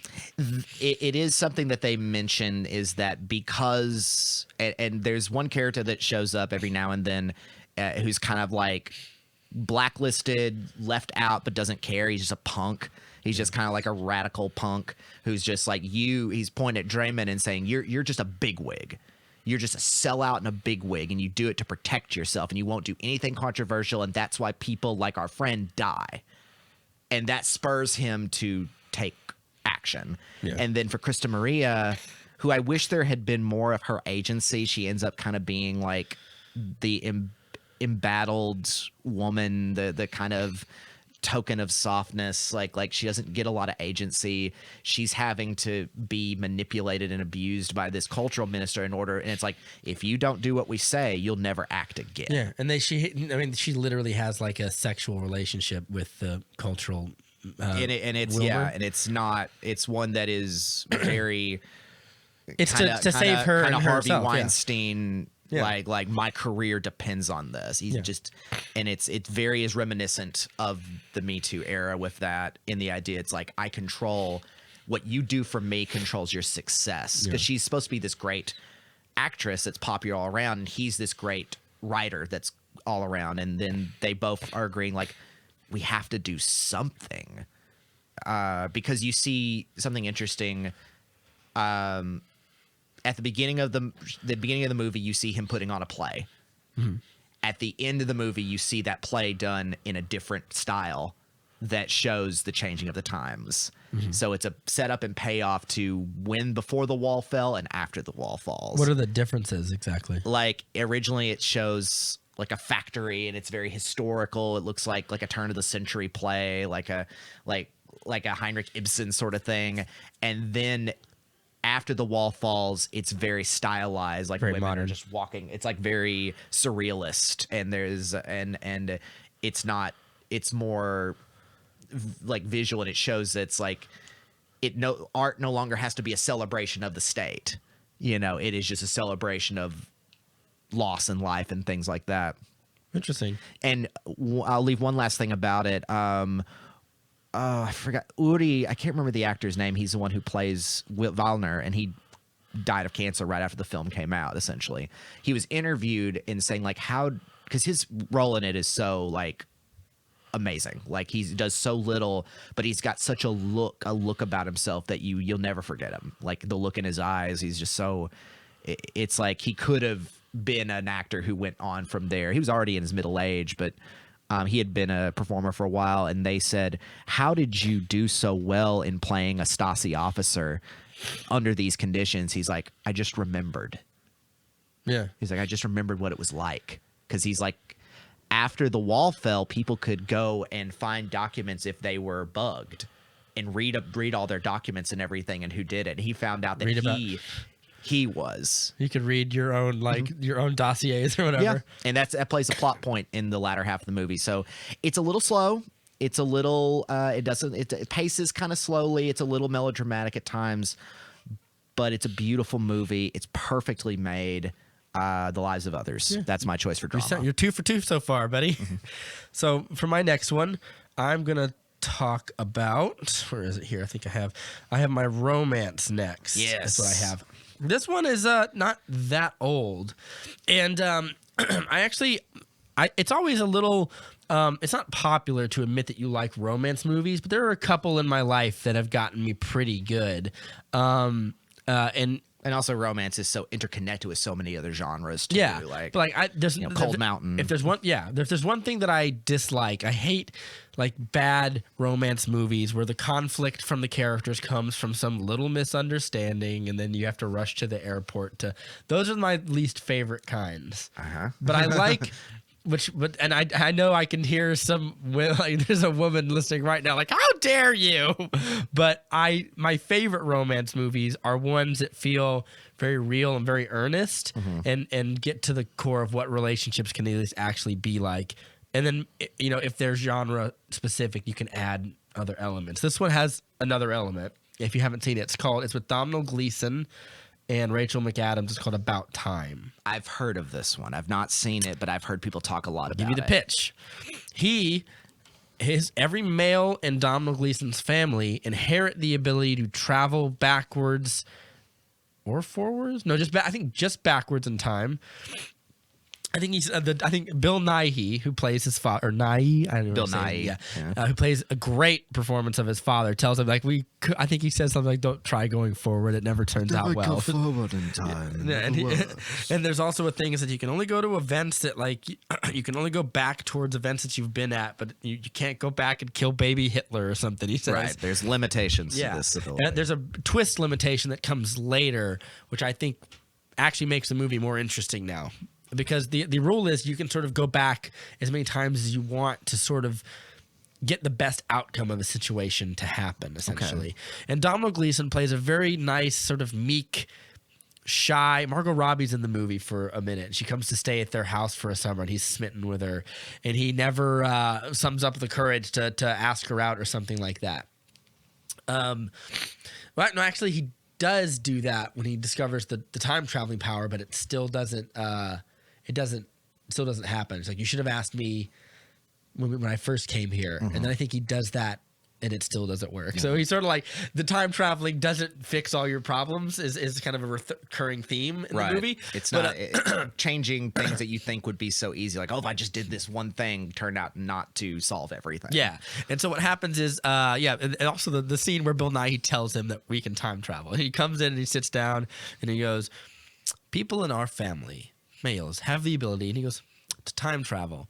And he goes, right. And then and it's this very dry scene where he tells him, like, well, how do I time travel? It's like, well, you go into a dark place. I find closets are very good for this thing. And he goes, and you put your hands by your side and you squeeze them and you go, and you think of the place you want to go, and then you open the door, and you're there. and that's literally how it works. It's a very clever. It's kind of like a don't worry about it. Yeah, we just got to get this plot going. And then so it's magic. Yeah, and he goes back to at the beginning of the movie. There's a New Year's Day party. There's a pretty girl next to him who he wished he would have kissed at the stroke of midnight. And he goes back and he does it, and which proves to him that it's real or whatever.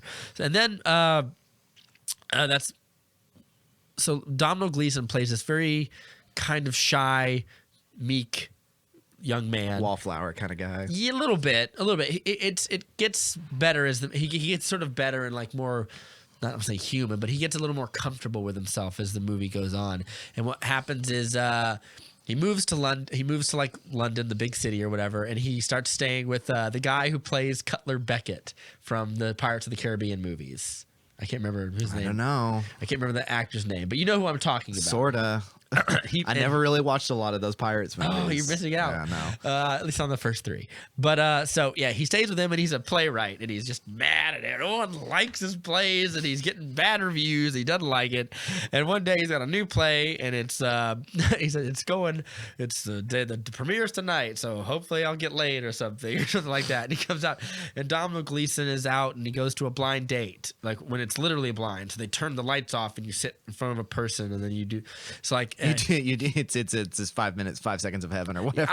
Well, it's like you're having dinner or something, or you're having drinks, but like you just can't see the person. Right. Is the gimmick or whatever. And he meets Rachel McAdams, and they seem to have a really nice time. And he goes, "When I get out of here, can I like wait and talk to you or something?" And they do, and you get the sense like, oh, like they seem to really hit it off. They really like each other, so maybe something's gonna happen. And then he gets home, and his friend, the playwright's play, had a terrible night. One of the main actors forgot his lines mid-thing. Ooh, that's and he a nightmare. goes, "I've never seen a man forget all of his lines so much." And he goes, "I'm going to go upstairs and I'm going to fucking kill myself," or something. Like, it's something like crazy Right. like that. And then, of course, because he's our character wants to do good, essentially, he goes into the closet and he does the time thing, and he goes to the man's play, and he goes right to the side of the stage, and he holds up the guy's lines so that he can do it, and he tells it to him.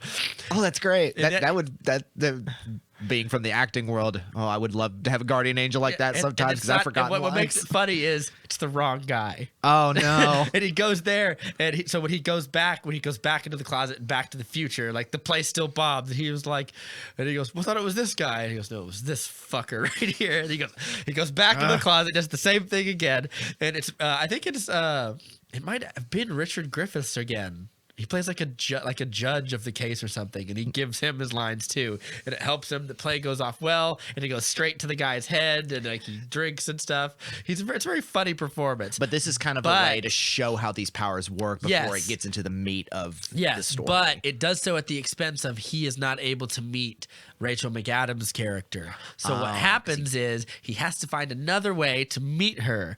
So he and at the blind date they had, she's a big fan of this I think a model or an artist or something like that. So he decides to go to an exhibit that he knows is in London so that he can talk to her. So he goes there, and it is painful. Like it's weird because during the date he's somewhat affable and charming, but when he's trying to pressure it, but here he just says things that he said during the date that don't make any sense. So he sort of comes up to her and being like, "I think this artist is the greatest blank of blank in the history of blank," or whatever.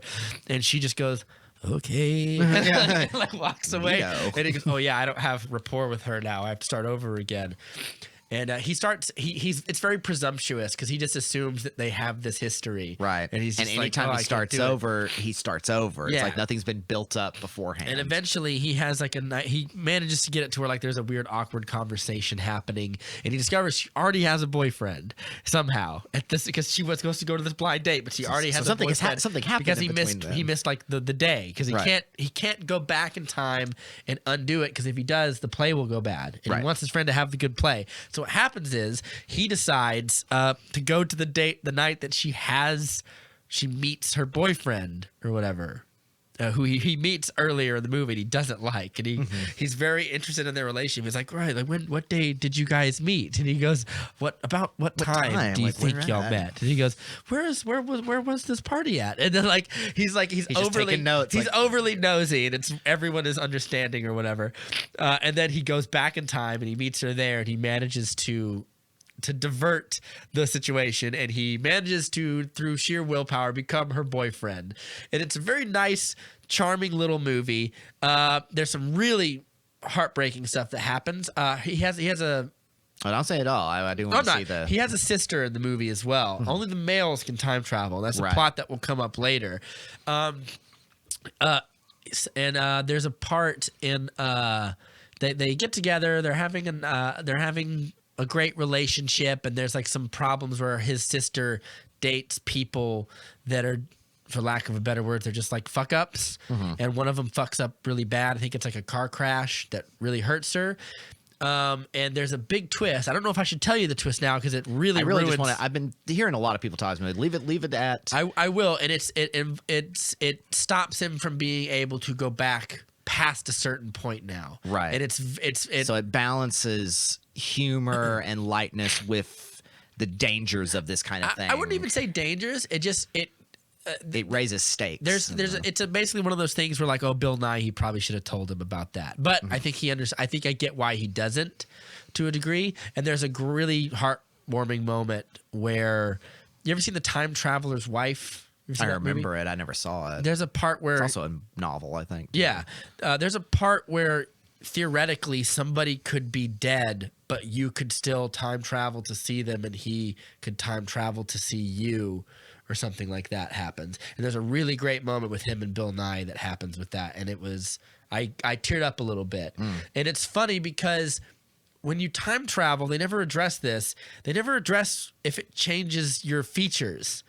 If you're an old man and you time travel back to when you're 20, will you look 20 or Yeah, will do you just look possess that body, now? or do you? And I think they actually answer that in a scene, and it's like something that I was wondering in the whole movie, where because of time travel, Domhnall Gleeson is a child now, or something like that, and it's really good. And it has the great life lesson is like somewhere by the end of the movie, he's just like, I barely use time travel anymore, and he goes, because my father told me I just need to live like In the this. moment. And he starts using the time travel less for, he does do it for some personal gain. He does it to like show up one of his bosses at work or whatever. It's not The stuff we'd always want to do if we had this ability. and then he starts using it to solve problems. And then he stops using it at all because his father tells him the key that he found to happiness is live through when you've had a really bad day. He goes, live through the day, and then he goes, then I want you to time travel back to the beginning of that day and live it all again, but don't change anything, and you'll realize that half the things you're upset about, you're not upset that big about. a deal. It's a really good. That's really it's great. It's a very sweet movie. It's very much like, live in the moment. The Yeah. moment is fleeting, and it Bill could Nye be- is one of the he really, I'm probably overselling him, but I think he's one of my favorite actors, and I really like him in everything I see him, even in those Pirates of the Caribbean movies. I think he's great. just a to watch. So your turn. Well, this is a movie. Speaking of Domhnall Gleeson, he's in this one too. This is my obviously my last movie, and I feel like I was almost hoping we could end it on this, but we got your movie next because this is a movie you're going to want to talk about. Well, that's good because that was only like 5 minutes. So we have This is well, I had science fiction and action, so I was like, well, one of the first things that came to my head was Mad Max Fury Road, but I feel like that's been talked a little bit to death, and I was trying to think of a movie. we all like it. We all love Let's it. move on. It's amazing. I was trying to think of a movie that it reminded me of in terms of so well crafted while being so over the top. And I watched this movie again this morning. It's I think I know which so movie you're great. talking about. But go Domhnall ahead. Gleeson's in it. I'm talking about 2012's Dredd. Yes, With Carl Urban as Judge Dredd, I love it. Lena Headey the best. as Mama. Olivia Thirlby as Judge Anderson. That's right. Directed by I forgot. It's so all right. I can answer this. Yes. It's because the answer who it's directed by is not who it's directed by. Give me just a second. Also, screenplays by Alex Garland. it is. Yes. but it's directed. It is. Carl Urban has said Alex Garland essentially directed this movie. It feels like it. But he, due to Directors Guild stuff, the guy who actually directed it is not him. It's something else. I can't remember his name. I'm trying to look it up right now, real quick, while I do this. 2012 Dredd 12 movie is directed by. Where is it? I'm gonna edit all this out. Yeah, we'll have to edit all this out because I should have left it up to begin with. Dredd. It is. Once it pulls up. By Pete Travis. Pete Travers, yeah, who has done other things as well. Yeah. But Alex Garland helmed a lot of that movie because for Directors Guild reason. He produces it, he writes it, and Alex Garland has also gone on to do Ex Machina, and he went on to do Annihilation. Annihilation, which is one of my favorite science fiction movies of the last year as well. Yeah. It was one I thought about talking about, but And I feel like this movie gets lost, gets slept on. It did not do terribly well at the box office. It did not do enough. And it's a damn shame. It did not do enough to warrant the sequel that it so deserves. And it does deserve But it.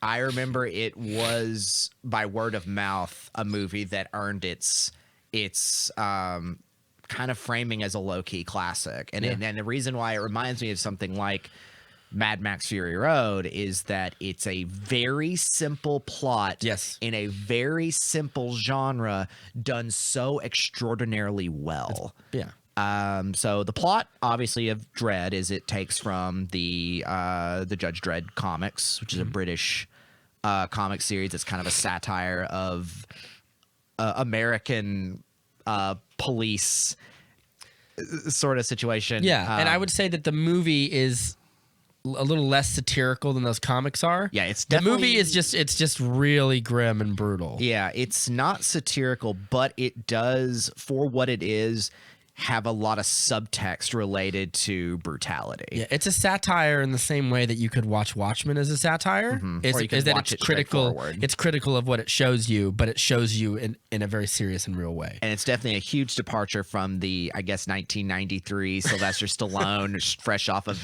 that movie is a lot of fun. I'm just saying it's a lot of fun. It's Don't agree with dumb you. as the day is long. I like Judge Dredd, so I'm spoiled. I'm very finicky. But Don't bother with the Sylvester Stallone Dredd. Just watch. maybe watch it drunk if you want. Yeah, it's a good movie to laugh at, but it's got some fun stuff in it.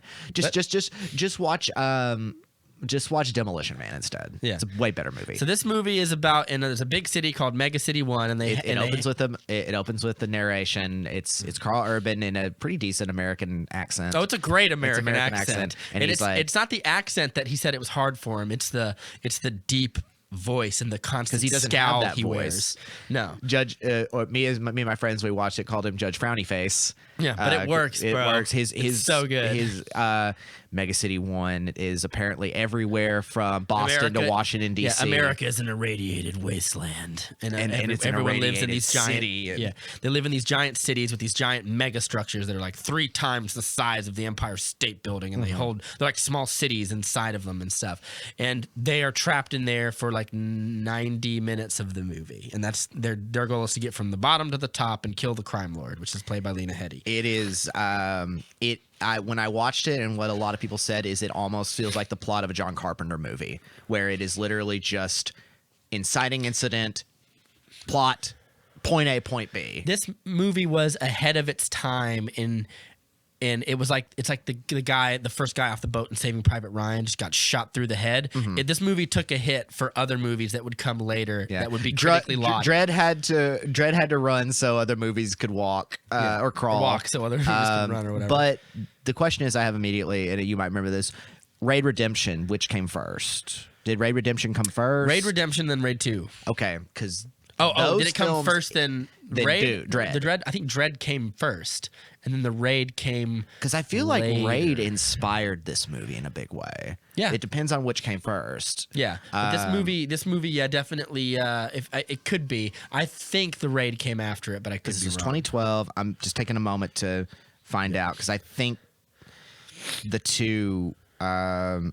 Okay, Raid came first, Yeah. or was filmed around the same time because it's a very similar concept. Yeah. So I couldn't talk about the plot less. Let's talk about what we want to talk about, which is performances. Well, I want to get to at least the thing is we are introduced to Judge Dredd. He is a badass of the highest order. Yeah, he is, baby. Carl Urban doing his best Batman audition that never happened. Carl Urban, as a fan of the series, said, "I ain't taking that helmet off for nothing." Yeah. And his handsome face ain't in that movie one bit, aside from that gruff smile. Yeah, you see the back of his head at one point, which I thought that's perfect. Yeah, that's exactly what I wanted. So- will you time us, like give us another like 7 or 8 minutes on this one because we took less time on the last one. Yes. But yeah, he doesn't take the helmet off for the entire movie, which is exactly what I want. And I like the movie is so quotable, and the number of dry, droll lines he says to himself are fantastic. People of Peachtree, this is still in the jurisdiction of the land. Mama's not the law.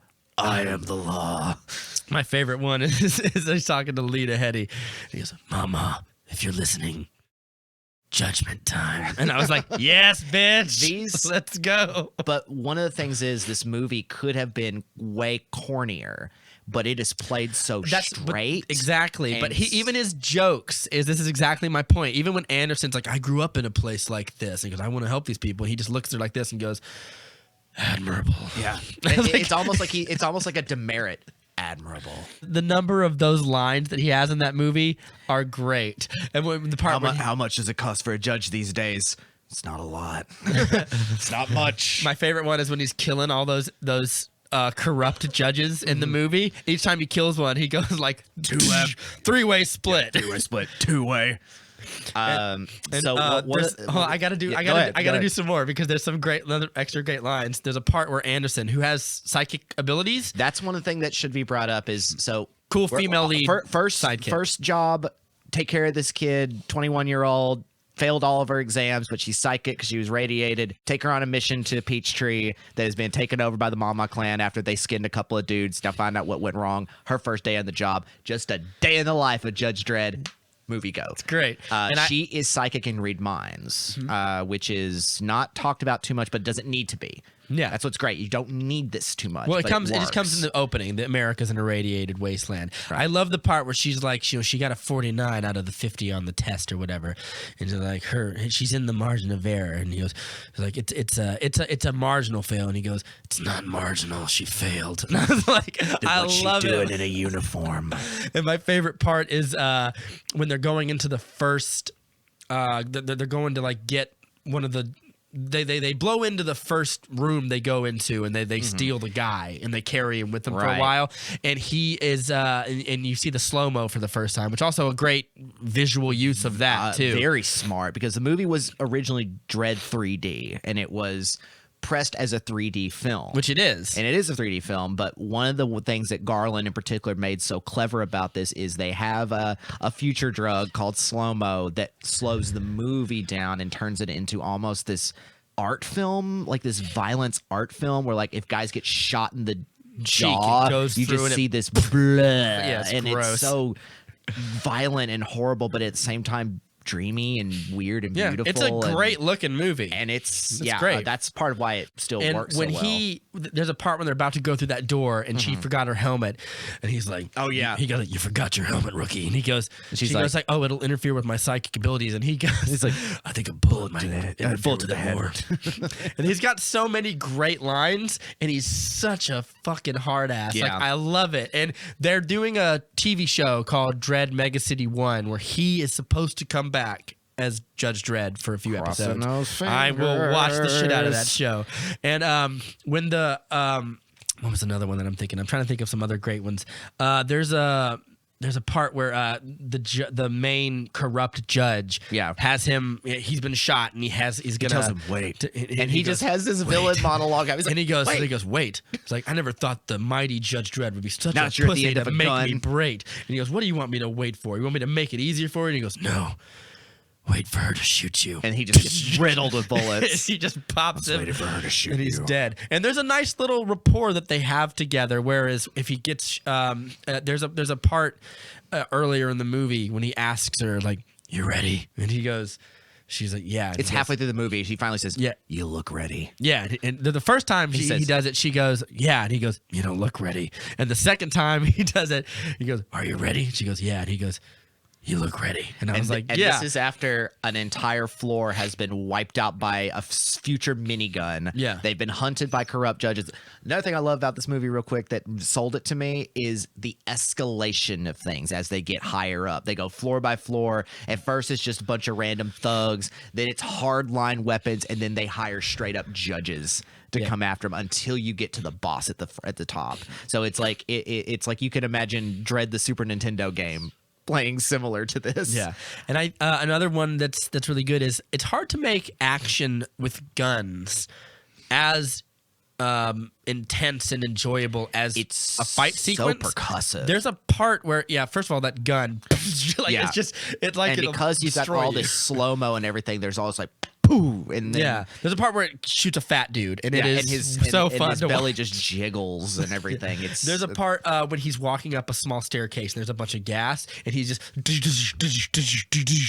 it's so entertaining. And this movie does as good a job as anything I've seen as like making those action sequences, even though they're fairly cut and dry. They're fairly cut and dry. Very fun. Yeah, and that's it's a great choice, Matt. Like I will not argue with it. It's one of my also I was able to watch favorites. it this morning because it is on like an hour 30 minutes. It's a tight movie. You're in and out. Lena Headey as Mama is terrifying. She's but good, yeah. Also one more thing about it is Dredd's a badass in this.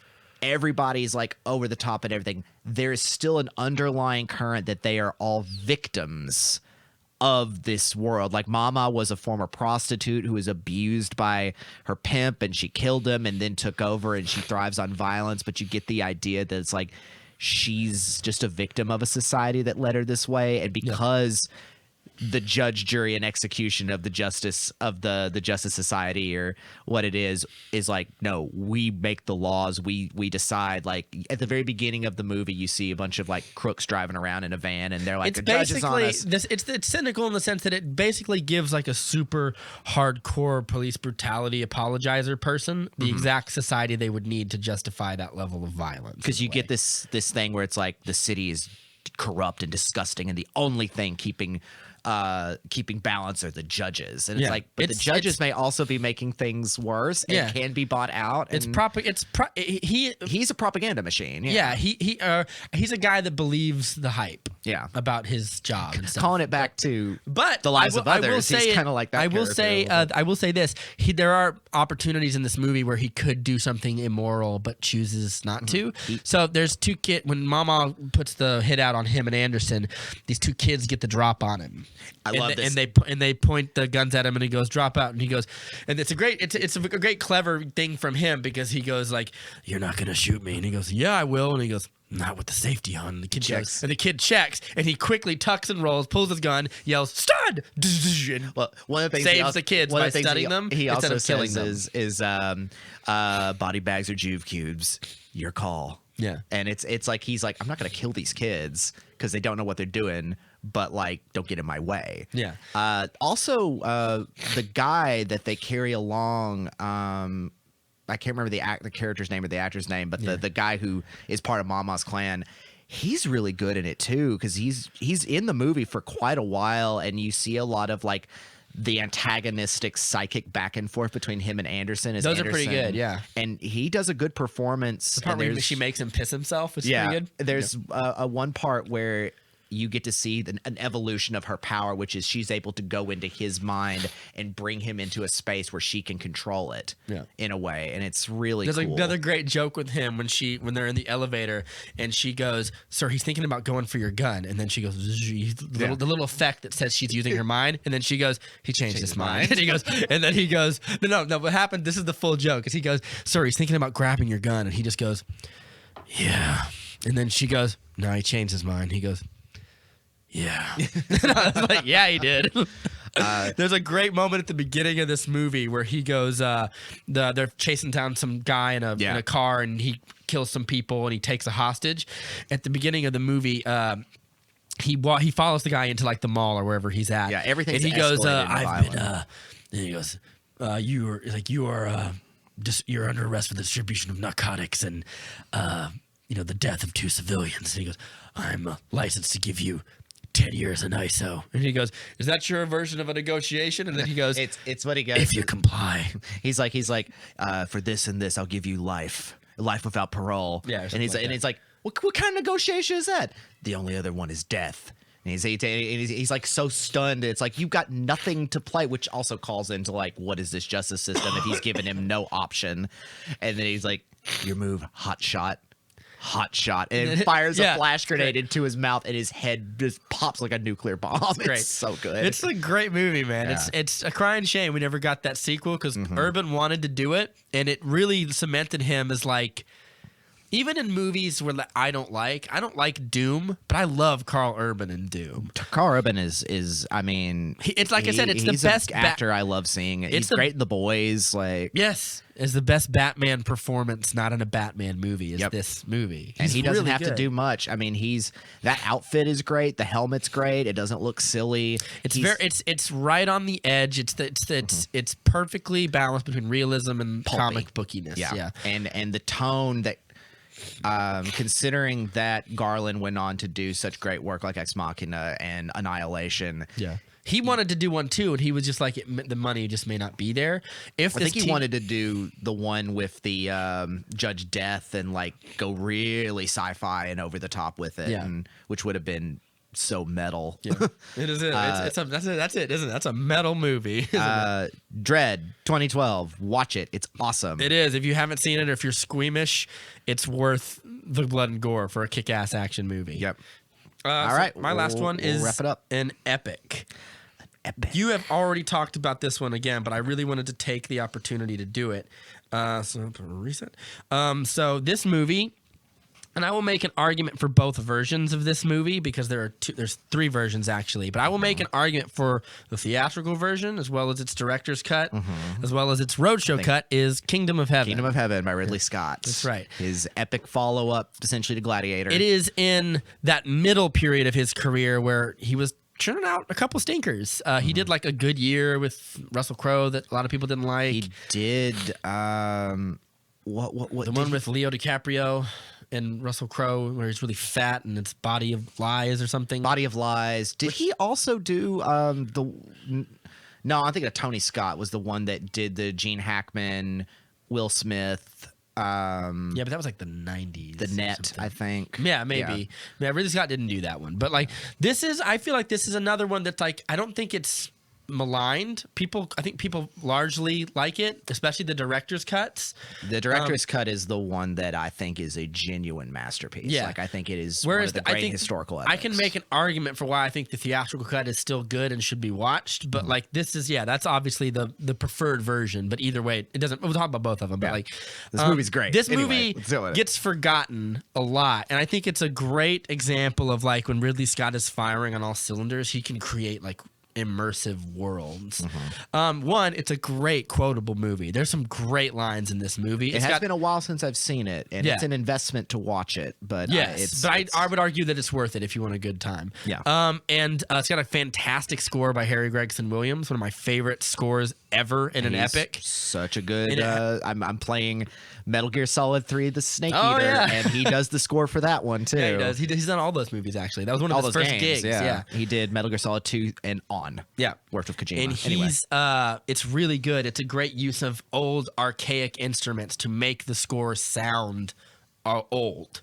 Like it uses lots of Catholic Church Gregorian chants that go back to the 1300s. This is it's set in the at the Second Crusade, I believe, or the third. The Second Crusade for Jerusalem. Yeah, because the Third Crusade is Richard the Lionheart, so it's the Second Crusade, right? Where the Christians have Jerusalem. A great performance from Edward Norton as King Baldwin the Leper. Great one from Liam Neeson as the hospital. No, that's David Thewlis. That's David Thewlis plays the hospital. Liam Neeson plays his father, the Baron of Evelyn. Ghassan Mahmoud plays Saladin, who delivers one of the great performances of history. I mean, he steals the movie in the latter half. I forget the other guy's name. Well, obviously, by talking about him, we mean our protagonist is Orlando Bloom. Yeah, Orlando Bloom, who some people say gives a less good performance. I think that his character is simply meant to be a bit more simple and more stoic. He's the audience surrogate, and he's coming right off of Lord of the Rings, and like, so it's a good secondary kind of thing for him to do. Yeah. He's good in this movie, but he's also up against Jeremy Irons is in it. A huge cast. Yeah, Jeremy Irons is Tiberius. Brendan Gleeson. Brendan Gleeson again as Ronaldo Chatillon, a lunatic performance. And Martin Kasakis plays Guy de Lusignan, who is the heir to the throne. Eva Green is in it. Eva Green's good in it. Kevin McKidd is in it. Yeah, he plays Trainspotting. Yes, he plays the one of the squires to Liam Neeson.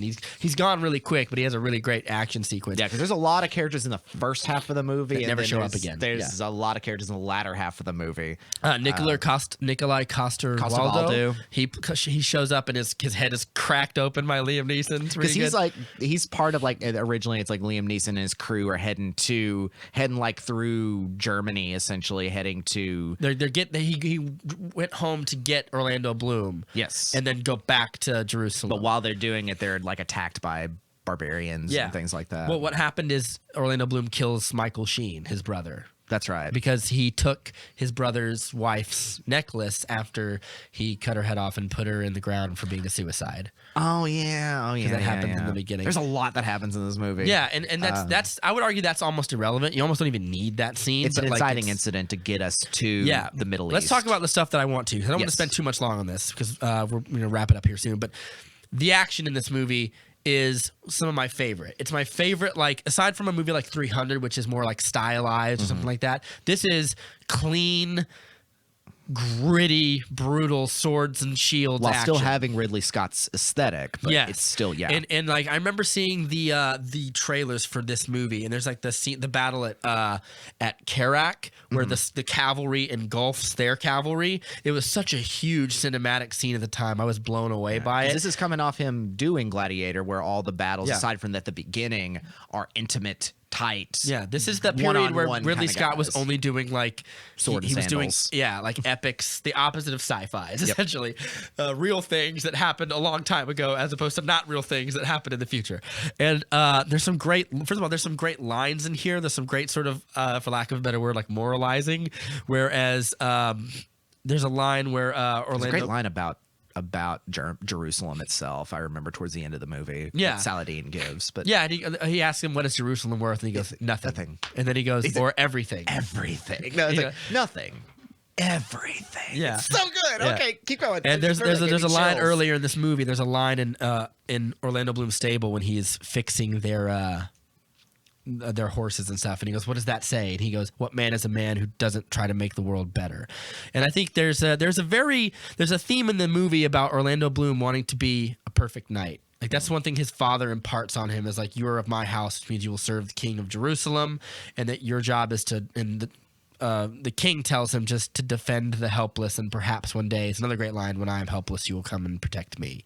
And I was like, also a underrated performance from Edward Norton. I always forget that's who that is under the thing. Yeah, 'Cause you never usually- see his face. He's got a silver mask the well, whole you do, time. but we don't know if, I guess we don't know if it's him, but like, right, because we do he's see a it. leper, and so he's badly deformed, and Yeah, and- but yeah, no, I remember Norton when I first watched it when I was young, and obviously like a lot of it flipped through me because I didn't remember much. He stood out to me. Like it's a real good Edward Norton performance. Yeah, and there's a line once when Liam Neeson's been wounded, he gets shot with an arrow, and then he breaks the arrow during that battle. Also, that opening battle in the snow is really in good. that kind of purple gray forest. There's a part where he's teaching Orlando Bloom to fight, and then Nicola Coster-Waldau comes to take him back to France or wherever. because there's also like a team of like some interesting dudes. Like I think he's like throwing around like a big log or something. Like he's almost like a barbarian. I don't recall. Yeah, and there's a great part. There's a guy who gets like an arrow through the neck,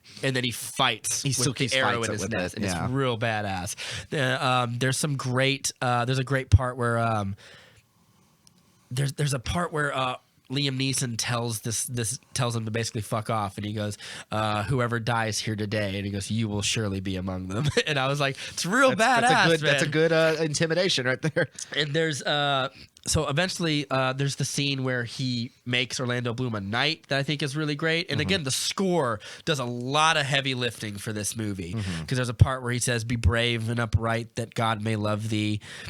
Speak the truth always, even if it leads to your death."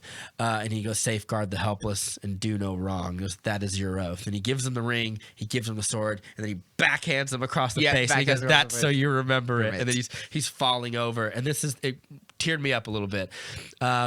David Thewlis, who's like the priest / medical guy / warrior of the group, goes over to Liam Neeson, who's inches from death. And so I was like, he goes, "All right." And he goes, "Now it's time to confess to God, not your son." And he goes, are you sorry for all of your sins in this world? And he goes, "For all but one." And he looks at Orlando Bloom, and I was like, that's good. And there's the scene where he comes back to get him in the beginning where he tells him about like, "I knew your mother. To be courteous, I should say it was against her objections, but I did not force her. I loved her in my fashion.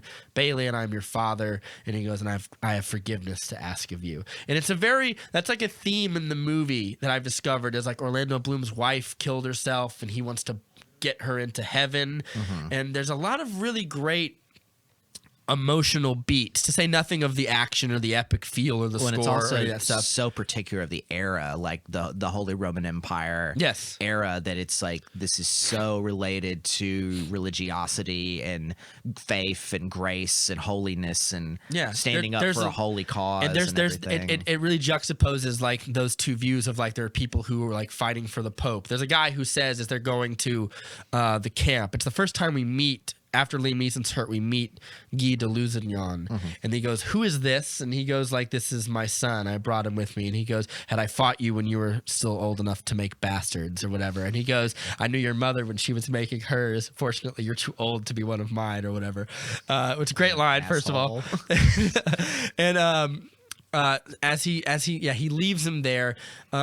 As they approach that place, there's a lunatic, for lack of a better word, who says to kill an infidel is not murder, it is the path to heaven. Right, there's one guy who's like clearly like a rager. Like, Yeah, like, and then there's another scene about 10, 20 minutes later when we're in Jerusalem. Orlando Bloom has made it to Jerusalem, which goes horribly wrong. Yeah. And the ship crashes, and he has to fight a Muslim guy who he meets later. wait, and the guy on horseback Yes, with the scimitar. that is my horse. Gets his head off, and then his like subsidiary is like, well, now I work for you, and it's the guy who from Star He's- Trek. Yeah. I forget his name, something Prince Rashad or something. He's a great He's a actor. He's in Jordanian Game actor. of Thrones and stuff as Yes. well. And this is where you get one of the interesting things about this is you get to see, and I think it's Another great line is as he sets that man free from his slavery, that he kind of gives himself to Orlando Bloom. Orlando Bloom sets him free, and he tells him, "Your quality will be known among your enemies before ever you meet them, my friend." Great little foreshadowing line that happens, and but that scene itself is so great too because he gets the horse, and the guy is yelling at him in Arabic, and he comes up and says, "That's my horse." That's my. He says, "That is my horse." Like, how could it be his horse? Because it is on his land. It's like, belongs to him. I took this horse from the sea. And he says, "You are a liar, and he will fight you because you are a liar." And he goes, "I have no desire to fight." "Then you must give him the horse." Oh, I just noticed going through the cast list that there's another Ian Glenn. Who? Ian Glenn. Yeah, he plays Richard the Richard Lionheart. the First. Yeah. he's, So we got two. Jorah Mormont. We got a couple of Game of Thronesers in here. Yep. Yeah, let me see here. Yeah, there's a lot of. It's chocked full of great actors in there for sure. Thinking about it. Oh my gosh. Yeah. So, what's also interesting is this movie comes out in the height, particularly of the Iraq War. Yes. And I think that's worth bringing up because you see, It's at the end. They mention it at the end of the movie in a way that peace in the kingdom of heaven remains elusive. They say. but by making Saladin. For one thing, a great character also stands up really well. Like It's these very two sides it's are historically not- accurate to what's said about him as like he's seen as a very noble person from antiquity. Well, it's almost like what we in like World War II remember of the Desert Fox of like Rommel. Yeah. Like he's on this the side of the side we don't like, but he's like good to his people and not a killer of men. There's a story in the Crusades where Richard the Lionheart was at a battle and his horse was killed, and Saladin sends him another one in the middle of the battle. And There's all sorts of things like that. and a lot of the antagonism comes from wickedness of men on the inside versus this battle over a place Yeah. that may or may not be important. But what a movie! What a movie! One of my favorite lines is between David Thewlis and Orlando Bloom. Orlando Bloom comes to Jerusalem and in a need to.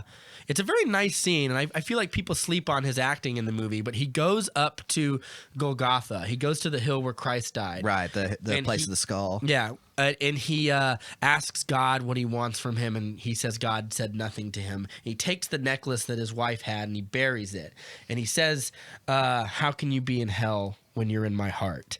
And he leaves it there, and he just sort of goes back, and he is getting his armor put on to go meet the king or something, or like Tiberius, and the Hospitaller meets him, David Thewlis, and he says. And he tells David Thewlis, "I think I've lost my religion." And he says, "I put no stock in religion," which is a great double entendre line. no stock And he goes, "Holiness is in right action."